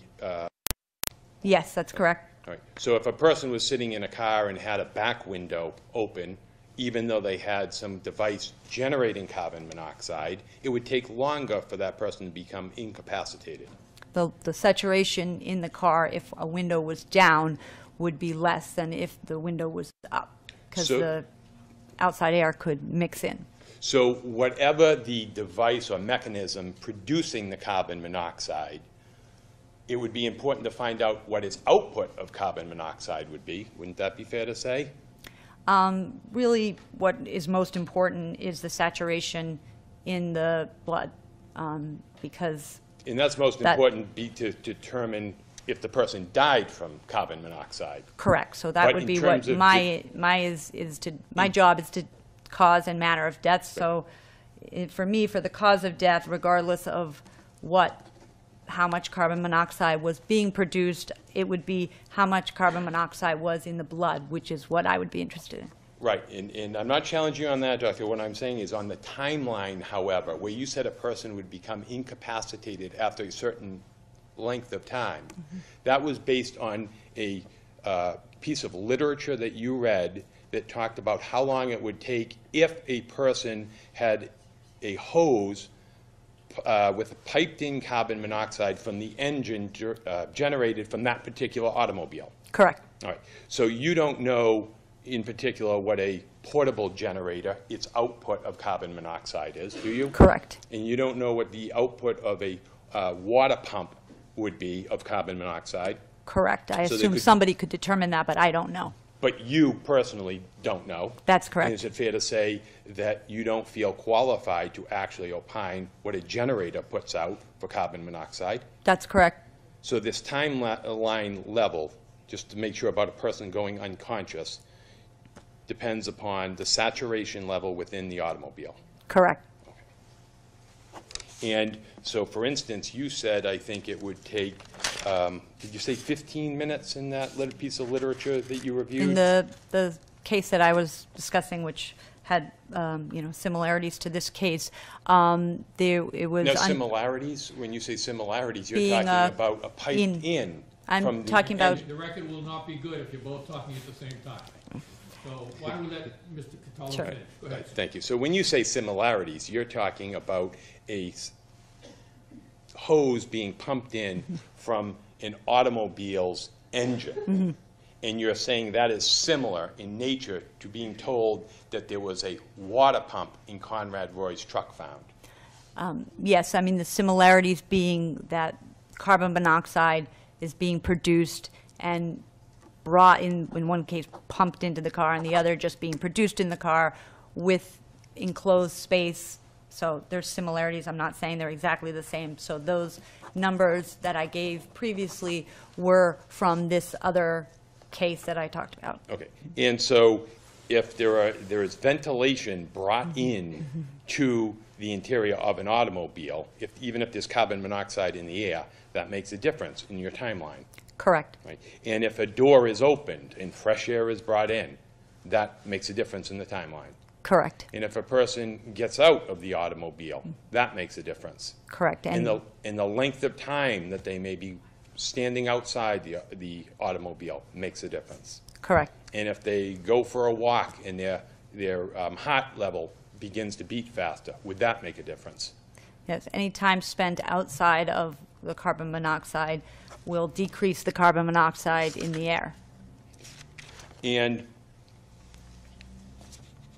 other than your education and training to determine that carbon monoxide levels, when they become lethal, and I think you said 70%? 70% would definitely be lethal. Okay. Most people would say less than that. Okay. And, but you say 70%. Is definitely lethal, no question about it. And so your training and experience is on the lethality of when the carbon monoxide in somebody's system would kill them. Correct. And your training and experience isn't, however, on this timeline that you set out. That's just a piece of literature that you've reviewed. Which is part of my training. It's in the forensic pathology textbooks. And on that, there was one study about how long it takes on that particular automobile in that particular cab of that Correct. literature. That's it. Correct. And in that piece of literature, did it say whether or not any air, oxygen from outside the cab was brought in to that individual? No, in this case, it did mention that the windows were closed, so the timeline would be accelerated where it was enclosed with carbon monoxide, as opposed to if you introduce more air, then you're decreasing the carbon monoxide, and that would prolong the process. Yeah. One moment, please, Your Honor.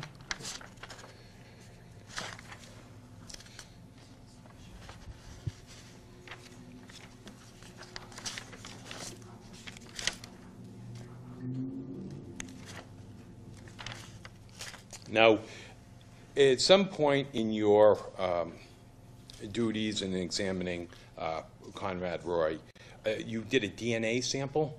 Objection. Sustained. Go sidebar, Your Honor. We don't need a sidebar. The objection is sustained. You know, I'd like to be heard on that. Come on. One more.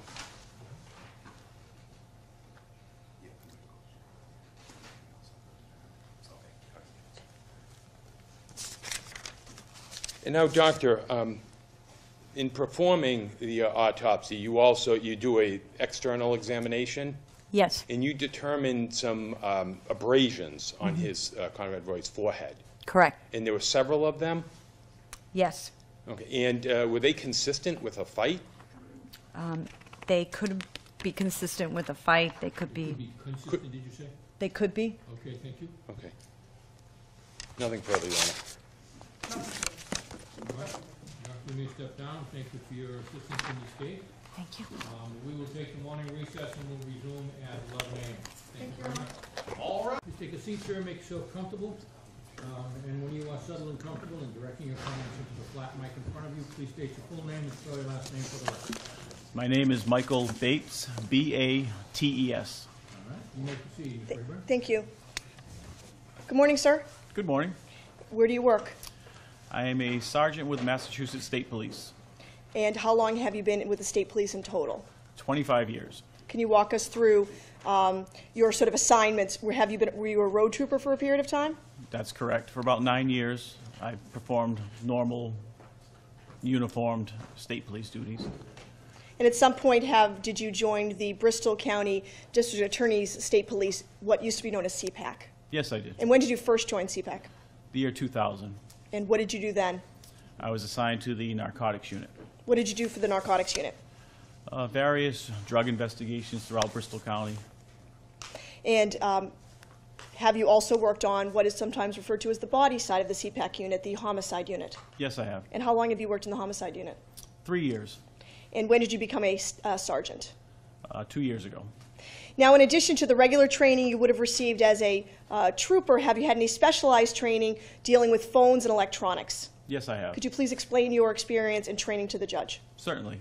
I've been trained in basic and advanced smartphone forensics, as well as computer forensics. And what is a smartphone? A smartphone is basically a phone that allows you to access the internet. It's a computer in your pocket. And are you familiar with something called Celebrite? Yes, I am. What is Celebrite? Celebrite is the main forensic tool that we use to perform extractions on cell phones. And are there other databases? Another one is Lantern. That's correct. And what type of training and experience do you have with Celebrite? I am certified in Celebrite in both basic and advanced smartphone investigations. And what does that mean? It allows me to use the Celebrite software and hardware to examine, extract pretty much any electronic devices that are supported by Celebrite. Now, how do you download or dump a phone? The system we use most often is Celebrite. So Celebrite allows you to look up the certain model phone you have, connect it to the software and or hardware by means of a cable, and then perform different types of extractions of the data out of the phone. Now, are there certain times where the password of the phone might be needed to download a phone? That's correct. Now, whether you don't need the password or whether you need it and you have it, once you have the phone and it's open and charged up, can you then connect the phone to the Celebrite machine and extract information off the phone? Yes. And are there different types of searches you're able to do on different types of phones? Yes, there are. And an iPhone, which is a smartphone, correct? Correct. Can you extract types of data from, for example, an iPhone? Yes. Can you tell the court what types of data you can get from someone's smartphone or iPhone? Sure. From a smartphone, you get pictures, contact lists, call searches, internet sites visited. And are you able to get, oftentimes, messages? That's correct. And are there different, when you actually extract the information, differentiate between group and MMS messages, source or SMS messages? That's correct. And how will the report actually The report is generated by the Celebrite software itself, about the data which was extracted, and it can be generated in many different forms. At some point, can you isolate different people? For example, a conversation between Michelle Carter and Conrad Roy. Could you isolate contact with each other? Yes, you can. And using that software, can you generate what's called a timeline, meaning start from a particular day, for example, July 9th, 2014, and go through all the activity on that phone, text messages, searches, phone calls, until an end date and time? That's correct. Now, fair to say that depending on the phone and depending on the data, that could be, some of the reports could be thousands or over 10,000 pages long. That is correct. Now, with the different types of extractions on the Celebrite system, are you able to, depending on what type of extraction you use, get deleted text messages? Yes, And could you tell the court how you're able to get deleted information off of a phone? certainly. Celebrate offers three different types of extractions. One being illogical extraction, which I like to assimilate to if you had the phone in your hand and turned it on, whatever you could read on the phone, you would be able to extract logically and look at in a report format. Then there's the file system extraction, which does the same as the illogical, but it adds in there files from the live running system or the file system area. And then the third type is a physical extraction, which does the same as the first two, but it adds in there unallocated space and allocated space, which is like space on a hard drive. So that's where you'll recover deleted information that was once on the phone and then made available to use by other programs, but might still be recoverable if it has not been written over yet. Now, focusing on, you said that you can also get images in a report. That's correct. And does that mean, so if there's images on my phone, does that mean I took that particular picture, or are there other ways that images can end up on my phone? There are many ways. How else could an image end up on your phone? You can take it from your phone. You could have it sent to you by a messenger, by somebody else in an MMS message. You can have it downloaded from the internet. You can do a screenshot of a screen that you see on your phone. You can have images put on your phone if you visit certain websites online.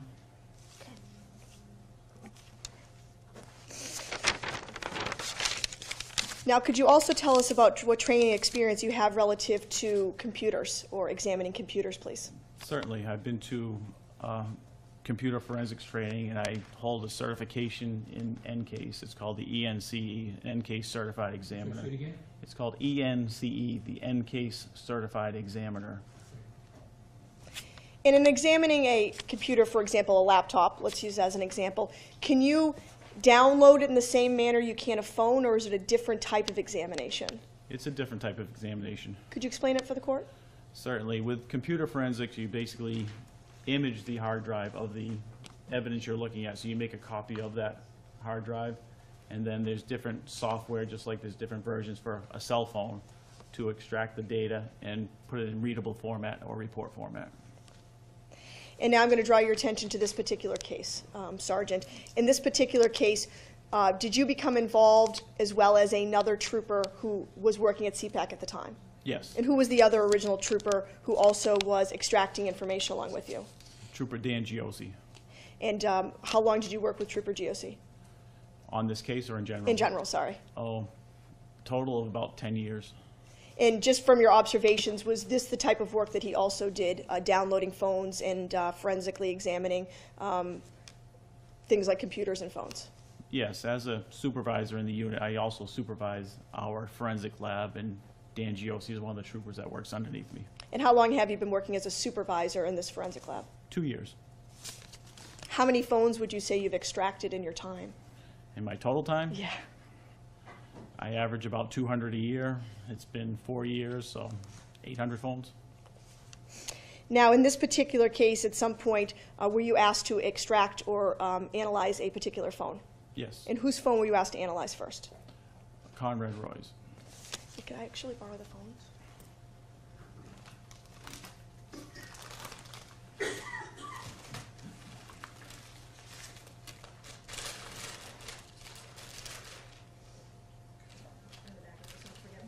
So don't forget the exhibit number. May I approach the witness with an exhibit? Thank you, Your Honor. So I'm going to show you what's been previously introduced as Exhibit 7. Do you recognize that phone? Yes, I do. And is there an evidence sticker on the back that assists you with that? Yes, there is. And what do you recognize that phone to be? This is the phone that I first looked at for Conrad Roy. And what type of phone is that? This is an iPhone, Apple iPhone. If you could put the password back on, thank you.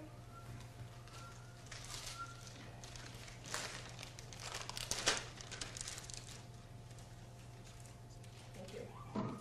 Now, Sergeant, when you downloaded or extracted Conrad Roy's phone, that iPhone, did you have the password? Yes, I did. And did that password unlock the phone for you?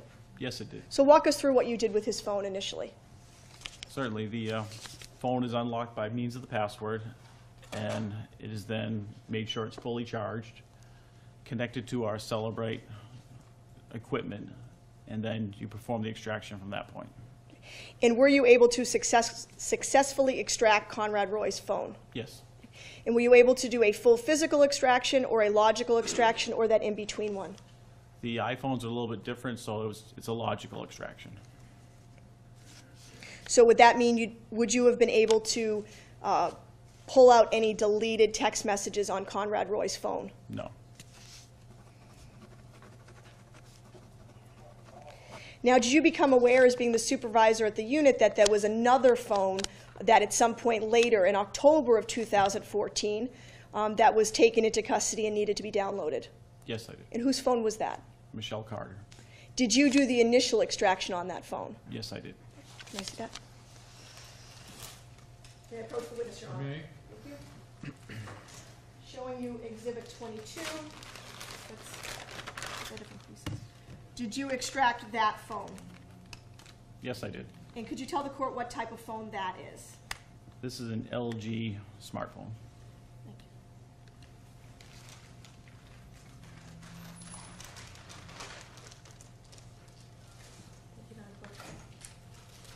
you. And were you able, at first, strike that, were you able to successfully download the defendant's phone?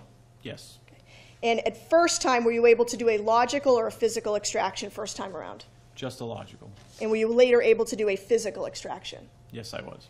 And what, in doing a physical extraction, are you able to at least retrieve some deleted text messages? Yes, Are you able to be sure that you're able to retrieve all of them? Can you ever be sure you got all deleted text messages? no, No, I'm sorry, can I have that question again so I understand the answer? Yes. Go ahead. Is there any way to be sure that when you do a physical extraction or any type of extraction that you got all deleted text messages? no. Where do deleted text messages, where are they stored?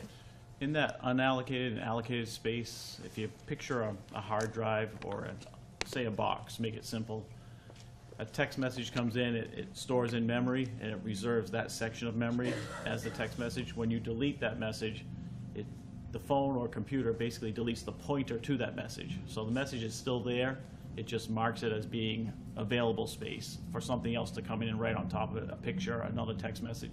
So as long as that information has not been written over, you're able to recover some of that deleted data.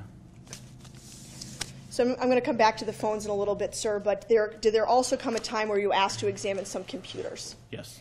And in total, how many computers did you examine? 3 laptops and a desktop computer, 4. And is it fair to say that one computer came in later than the other computers? Yes. And would that be a computer belonging to Conrad Roy's mother? Yes. Was there a, what's maybe best described as a selfie video that was extracted from that particular computer? Yes, there was. And without going into the details of it, did you watch that video? I did. And could you describe who you can see on it? Yes. Who can you see on it? Conrad Roy. And based on looking at that video and the data belonging to that video, could you tell when that was recorded by Conrad Roy by the computer? Yes. When was that recorded? Don't have the exact date. I know the actual date is in the title of the file, the name of the file. I don't have it off the And top of my head. I should remember if I told you the name of the file is June 13th, 2014. That would help me a lot, yes. And were you able to extract the video off of the computer? Yes. And put it onto a CD? Correct. Thank you. And did you also examine the other 3 laptops that you received? Yes, I did. And I'll come back to those in a little bit, okay? So back to the phones. So you were able to do an extraction of Conrad Roy's phone and then an extraction of Michelle Carter's phone, is that correct? Correct. And in doing so, sir, on both of the phones, were you able to retrieve text messages? Yes. And does that include both SMS and multi-source? Yes. What was done with the extractions after they were performed, the actual reports? Do they go to anybody? The reports are generated. They're always provided back to the investigators. And in this particular case, are you aware of whether or not that was done? Yes. And since that time, have you had an opportunity to at least examine portions of the lengthy extraction reports? Yes, I have. And to your knowledge, have those extraction reports been made into separate, at times, separate conversations between Conrad Roy and Michelle Carter and others? That's correct. As well, are you aware whether or not a timeline was prepared of certain timeframes of all the events on the phone? Text messaging, call logs, things of that nature. Yes. So let's talk about those, okay? Sure. All right.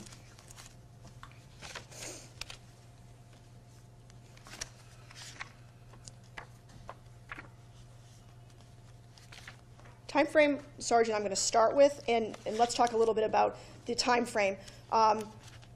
Would you agree with me if I said that the extraction report expands well beyond June and July of 2014? Yes, it does. And were you able to extract information that went back actually as far as on the defendant's phone, October 7th, 2013, or October of 2013? That's correct. And does it end in and around the time the phone was taken, the defendant's extraction report, October of 2014? That's correct. So we're talking about a year's worth of data and text messages. Correct. So at this point, sir, focusing on the communication between Conrad Roy and the defendant, did it appear that their communication began well before June of 2014? Correct. How would you describe their texting? Was it a lot? It's a fair amount, yes. Start with June 22nd, 2014, 12:59 p.m. Oh, sorry, do you mind switching over? I apologize, Mr. Clerk.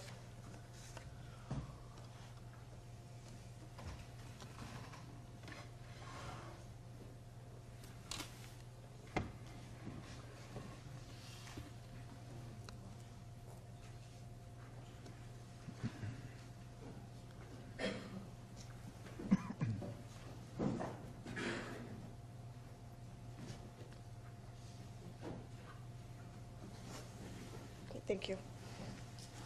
12:59? Thank you. Do you see that text message there, 6/22/2014, 12:59 p.m.?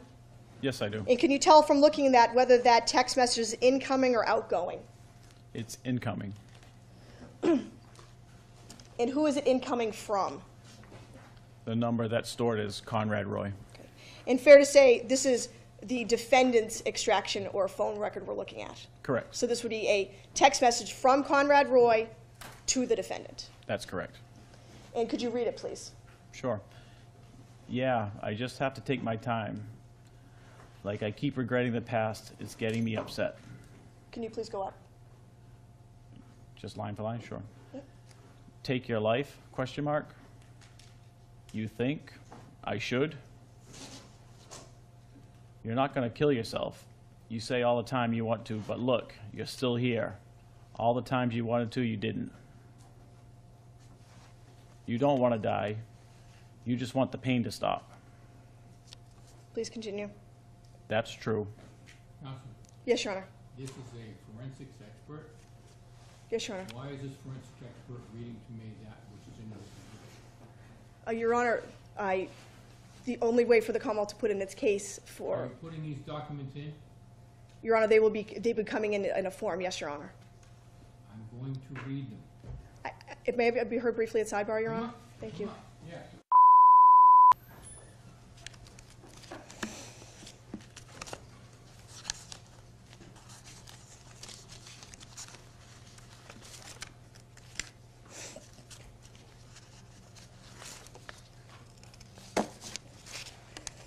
Do those text messages then continue on, sir, as we move into July? Yes, they do. Thank you.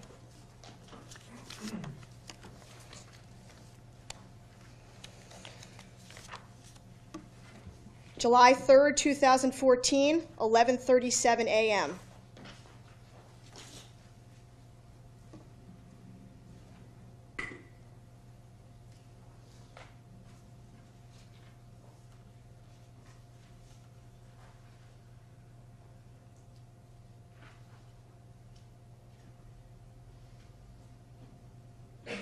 Could you please read that?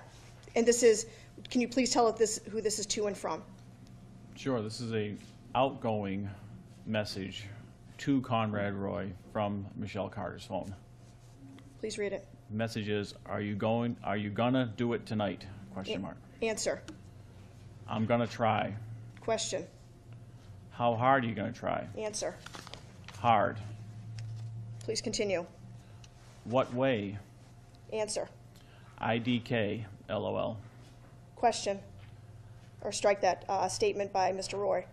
I don't think you're really serious about this. Like, I know you say you're gonna, but are you seriously gonna try? Question mark. Response.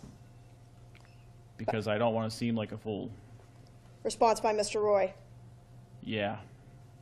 Next response by Mr. Roy. We still hanging out? Response by Ms. Carter. Because I don't want to seem like a fool.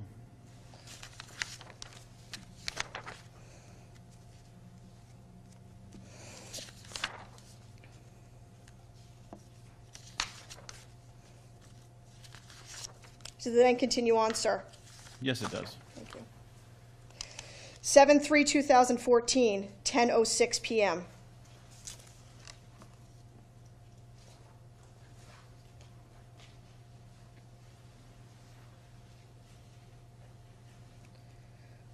Is this a text message from Mr. Roy to the defendant? That's correct. What does it say, please? What if the suffocation doesn't work? What does the defendant respond with? Well, how bad do you want it? Because if you want it bad, you should succeed. What does Mr. Roy say? I want it. What does he say next? I wish you could be with me, holding my hand through it. And what does Mr. Roy say? Well, then it should work. If it doesn't, then have a backup plan. When you try, it's all or nothing, basically. And what does the defendant say next? And I wish I was holding your hand, too. I'd do anything to kiss you one last time. And what does she say next? I'd hold your hand and cry with you and tell you how much I love you. 10/3/14, 10:25 p.m.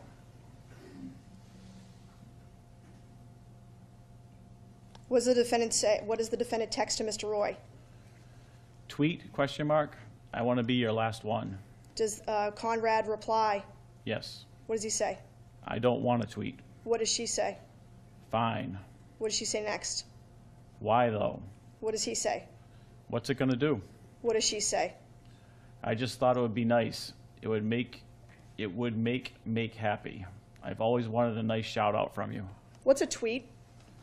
A tweet is a 140 character or less message that's sent out on a service called Twitter. And what does it mean to tag someone in a tweet? You can tag someone in a tweet who is also on Twitter, and it will alert that person and whoever follows that person on Twitter that there was a message just broadcast about them. July 4th, 2014, 9:36 a.m.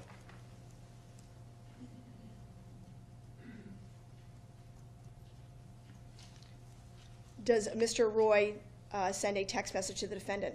Yes. What does she say? What does he say, excuse me? Hey, sorry, I just took sleeping pills and fell asleep. What does the defendant say? So it didn't work? What does she say next? That's such a lie. What does she say next? You said you wanted this bad. I knew you weren't going to try hard. What does she say at 9:45 a.m.? What? Strike that. No. And what does she say next? Which one are we at? 9:45:52, excuse me. 9:45. I feel like such an idiot. What does Conrad say? Why? What does she say next? Because you didn't even do anything. You lied about this whole thing. You said you were going to go to the woods and do it, and you said things that made me feel like maybe you were actually serious. And I poured my heart out to you, thinking this was going to be the last time I talked to you. And then you tell me you took sleeping pills? Wicks, first of all, I know that's a lie, because you already said you wouldn't get enough, and IDK how you would have got them. I'm just so confused. I thought you really wanted to die, but apparently you don't. I feel played and just stupid. Does Conrad reply to that? Yes. What does he say? Don't. I found out a new plan, and I'm gonna FO it tonight. And what does she say? I don't believe you. What does she say next? You're going to have to prove me wrong because I just don't think you really want this. You just keeps pushing it off to another night and say you'll do it, but you never do. What does Conrad say? Okay. What does she say? Okay, what? And what does he say? I'll prove you wrong. Counsel? I'll move on, Your Honor. Thank you. July 4th, 2014, 10:27 a.m. Judge, at this point, just how much are we gonna?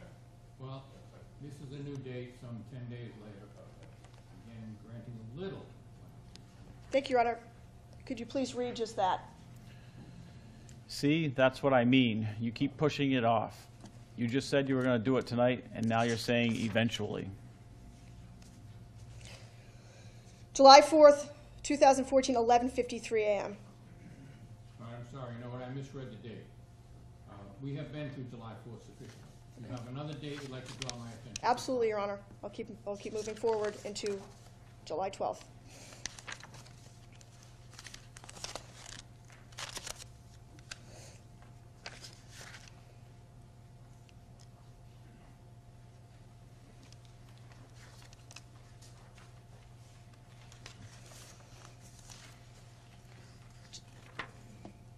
July 5th, 2014. 9:20. Text message from the defendant to Conrad Roy. Could you please read it, sir? Just woke up you? Why do you seem so happy, haha?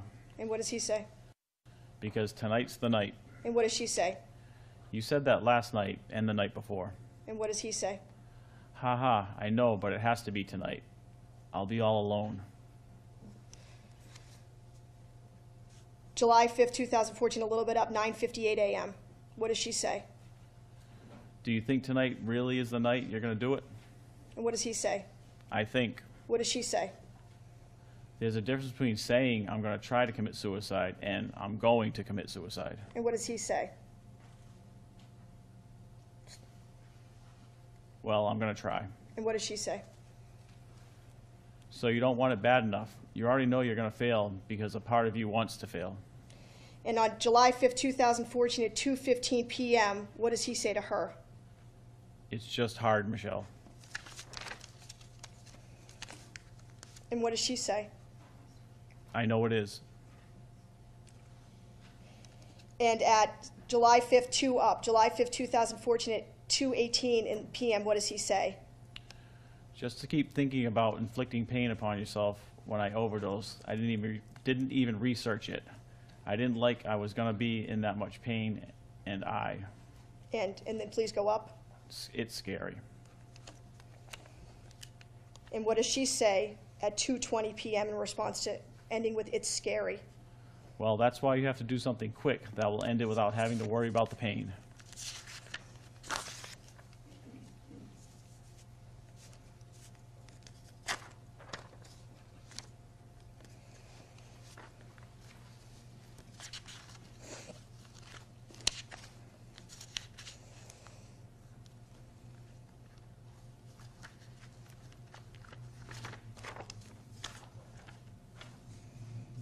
Fair to say this continues on for July 5th, almost the entire day. Text messages just like this one. Yes, it does. Objection, characteristic. Sustained, the answer is stricken. Thank you. July 5th, 2014, now at night, 10:36 p.m. and 12 seconds.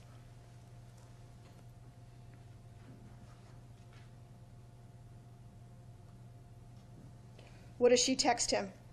Well, are you going to do it tonight or not? Does he respond? Yeah. What does she say? Well, it's getting late. What does she say next? Let me know when. I don't want to fall asleep. And next, please. You have to do it soon, though, if you don't want anyone to find you in the morning. Then July 5th, 2014, 10:57 p.m. What does he say to her? I don't think I have it in me. And what does she say? I knew it. And at 10, strike that, July 5th, 2014, 10:59, in 40 seconds, what does she say? Conrad, stop, please talk to me. And what does she say next? I'm so confused. And what does he say? I'm too scared. And what does he say next? You're right, I don't have it in me. And what does she say? Okay, then don't do it. I thought you wanted to do it. I mean, you bought all the stuff, you researched it, and think about it all the time. You say you want it bad, but if you don't want to do it, then don't. I knew all along you weren't going to do it. And what does he say? Just swallowed all of them. And what does she say? Prove it. July 5th, 2014, just a little bit before midnight now, 11:26 and 51 seconds. What does she say to him? Is that even Tylenol? What does she say next? What does he say? Yes, it's the main ingredient. What does she say? 4,000 milligrams isn't enough. And what does she say next? Objection. All right. Just a couple more, Your Honor, please.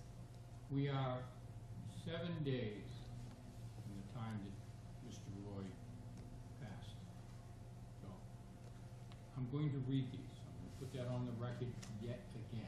I am going to read these, so let's move it along. Yes, Your Honor.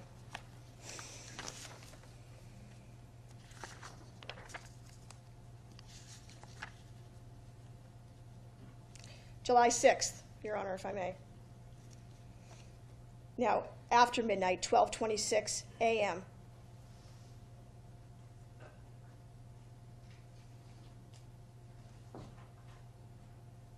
Please read that.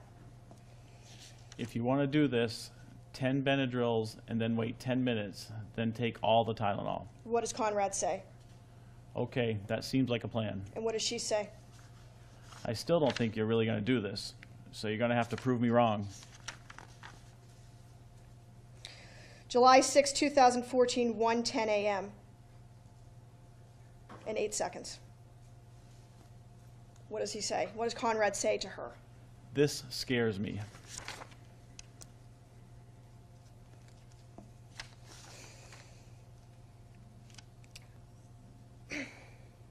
July 6, 2014, 8:34 a.m. and 50 seconds.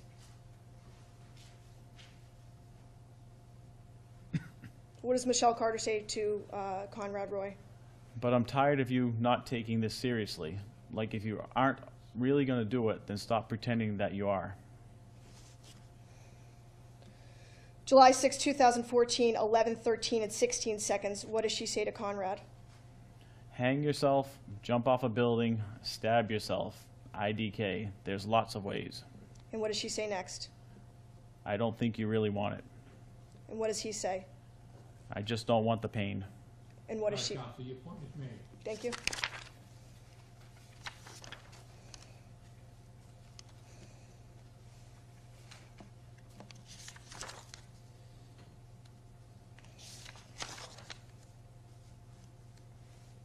That night, Your Honor, just one on July 6, 2014, 10:05 p.m.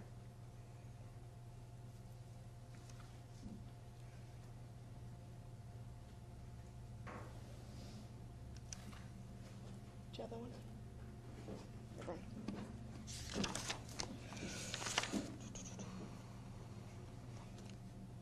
I'll now move on to July 7th, Your Honor.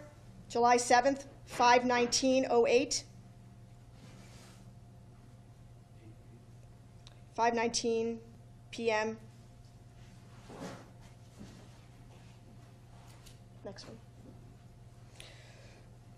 What does Conrad Roy text to the defendant on 5:19 p.m. on the 7th? How was your day? And what does she say? When are you doing it?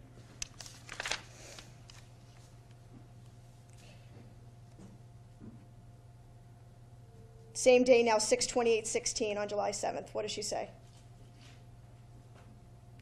Stop ignoring the question.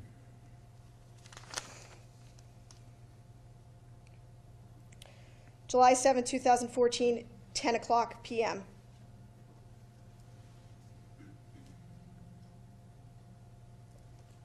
What did she say to him? You aren't going to know unless you try. And if you don't try something, you're just going to get worse and worse. And I don't even think you can get any worse at this point. The longer you wait in fear of it not working, the longer you're going to keep thinking about it and researching it, and it's going to drive you even more insane. And at 10:18 and 10 seconds, does Conrad say something? Yes. What does he say? I really don't know what to do. Like, I'm afraid of failing and causing way more damage to myself and looking like a fool for the rest of my life. Ugh. And at 10:29 p.m., what does she say to him? Because if you don't think about it, you won't think about failing. You'll just do it thinking you'll just do it thinking you'll succeed. Do you have anything of this witness other than asking him to read these texts to me? I do, Your Honor, yes. Let's go to that. Yes, Your Honor. Thank you. Sir, did you also do an examination of phones? I mean, strike that computers. Yes, I did. And did you examine the defendant's computer? Yes, I did. And did you find things of a nature that you provided them to counsel? Yes, I did. May I approach the witness? You may.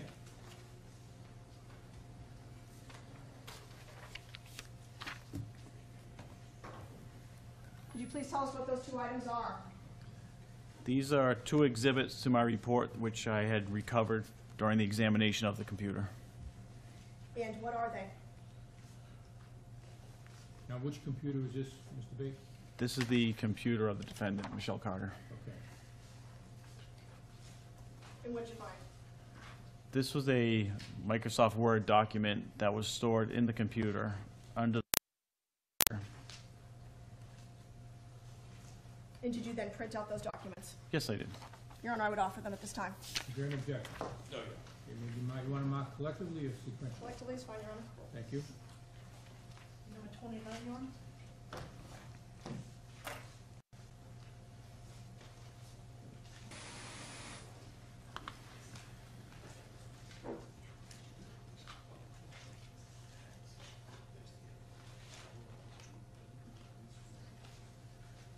Your Honor, before I pull up the timeline, just to have him walk us through it, the Commonwealth is introducing all the SMS messages between Conrad Roy and Michelle Carter. All right, is there an objection? No, Your Honor. Maybe marked. Number 30, Your Honor?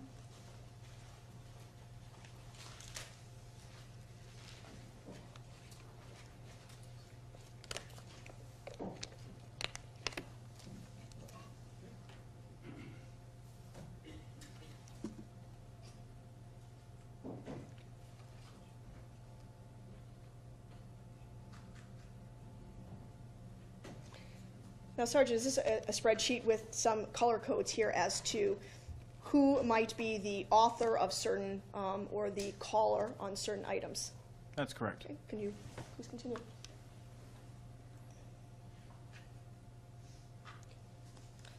Can you, don't read any text messages for me, but tell us what we're looking at.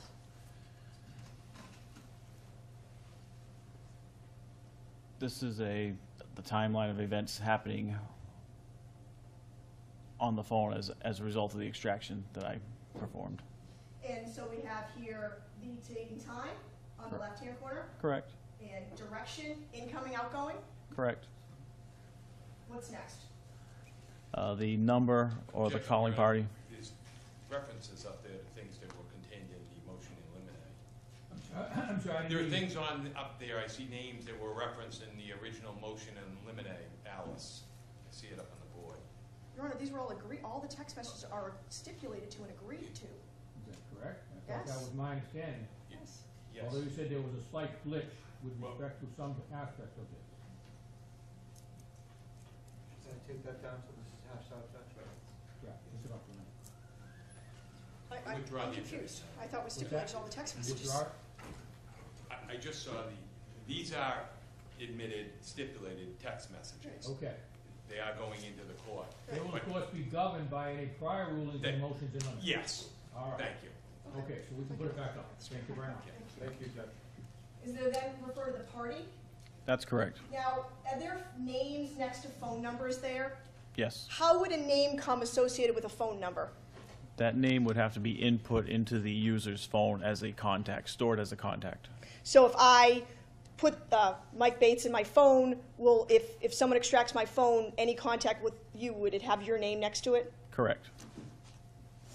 And then we have a description. So would that be the contents of the text message? Correct. And when it says extraction phone, does that mean, did it come off Michelle Carter's phone versus Conrad Roy's phone? Correct. And does this spreadsheet combine the two phones? Yes, it does. So we have the extraction from the defendant's phone, the extraction from Conrad's phone, put together to create a timeline of events of their phones during this time frame. Correct. And does the type then list what the type of data is? SMS obviously is a text message. Correct. Could you just scroll down so we know what we're... Does this continue on, sir?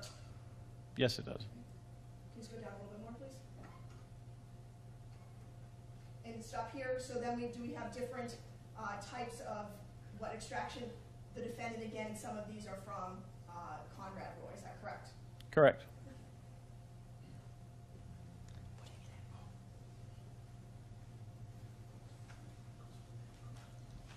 Come with an offering, Your Honor. All right, is there an objection? No. Maybe Mark?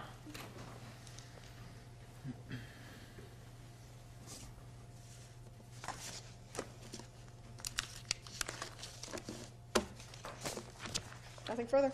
Thank you very much. Who's cross-examining? Yes. Charlotte?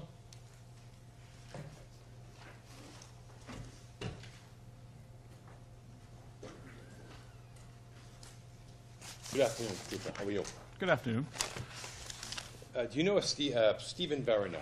Yes, I do. Yes, and you've met him through the course of this trial several Yes. times? Correct. And can you tell me who he is? Stephen Barano is one of the forensic examiners from MWV Forensics, a local forensic company. Okay, and he is the person, to the best of your knowledge, that you turned over the evidence of your extraction reports to? Correct. Okay, and you shared the actual devices, the various electronic devices that you have analyzed. You've allowed him to come to your office and actually extract information off of all those. Correct.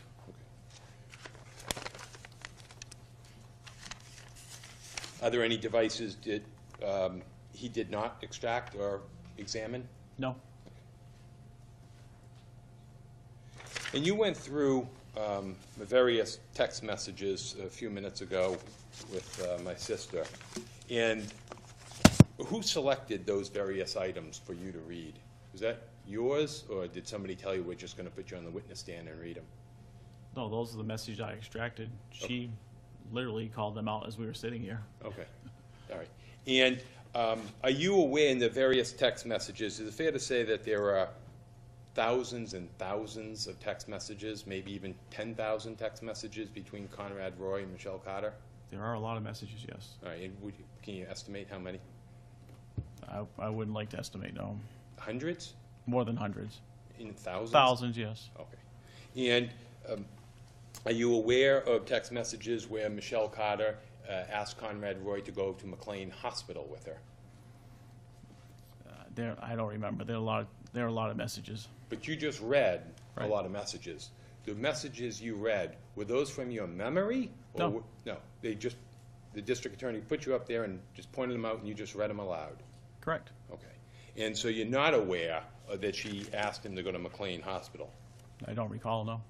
Are you aware that Conrad Roy sent Michelle Carter various photographs? There were photos exchanged, yes. And my question is, are you aware that Conrad Roy sent to Michelle Carter photographs? I don't recall exactly, so no. Okay. Do you recall Conrad Roy sending Michelle Carter photographs of nooses? No, I don't recall that. You don't recall that. And No. do you recall whether or not Conrad Roy sent to Michelle Carter photographs of guns? I don't recall. Do you recall whether or not Conrad Roy sent to Michelle Carter photographs of suicide, pictures of suicide methods? I don't remember that either, no. And are you aware of whether or not Conrad Roy sent to Michelle Carter links to sites of how to kill yourself? I don't recall I remember the search, but I don't recall the links, no. Okay. When you say the search, what do you mean by the search? That those items, those terms searched for on phones. On Conrad Roy's phone? I don't remember which phone. Okay. And are you aware that Conrad Roy sent to Michelle Carter, are you aware that Conrad Roy received from Michelle Carter links to how to get help? I don't recall. So my point is, you don't know the full all these text messages of the thousands. You just extracted them and gave them to the district attorney's office. Correct. So you're not aware that Conrad Roy asked Michelle Carter to join in a suicide with him, a Romeo and Juliet, are you? No, I'm not. And you're not aware that Michelle Carter said to Conrad Roy, oh no, fuck, we're not dying? No. And you're not aware that Conrad Roy said to Michelle Carter,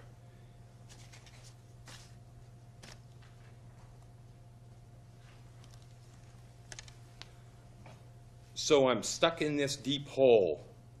You're not aware of that, are you? No. And you're not aware that she said, I'm trying my best to dig you out. You're not a... Yes, this is June 29th, 2014. 1:47:29 p.m. I'm trying to do the best to dig you out. You're not aware of that, are you? No, I'm not. And you're probably not aware that he said, I don't want to be dug out. No. Are you aware that he said he wanted to kill himself? No. I could go on, couldn't I? You could. Nothing further of this witness, Your Honor. Any redirect based on your cross? All right. Cooper, you are free to go. Thank you for your assistance in this case. Thank you, sir. All right. Have a great day. You as well. You have a further witness? No, Your Honor, at this time, the Commonwealth arrests its case in chief. Okay. All right. Why don't I...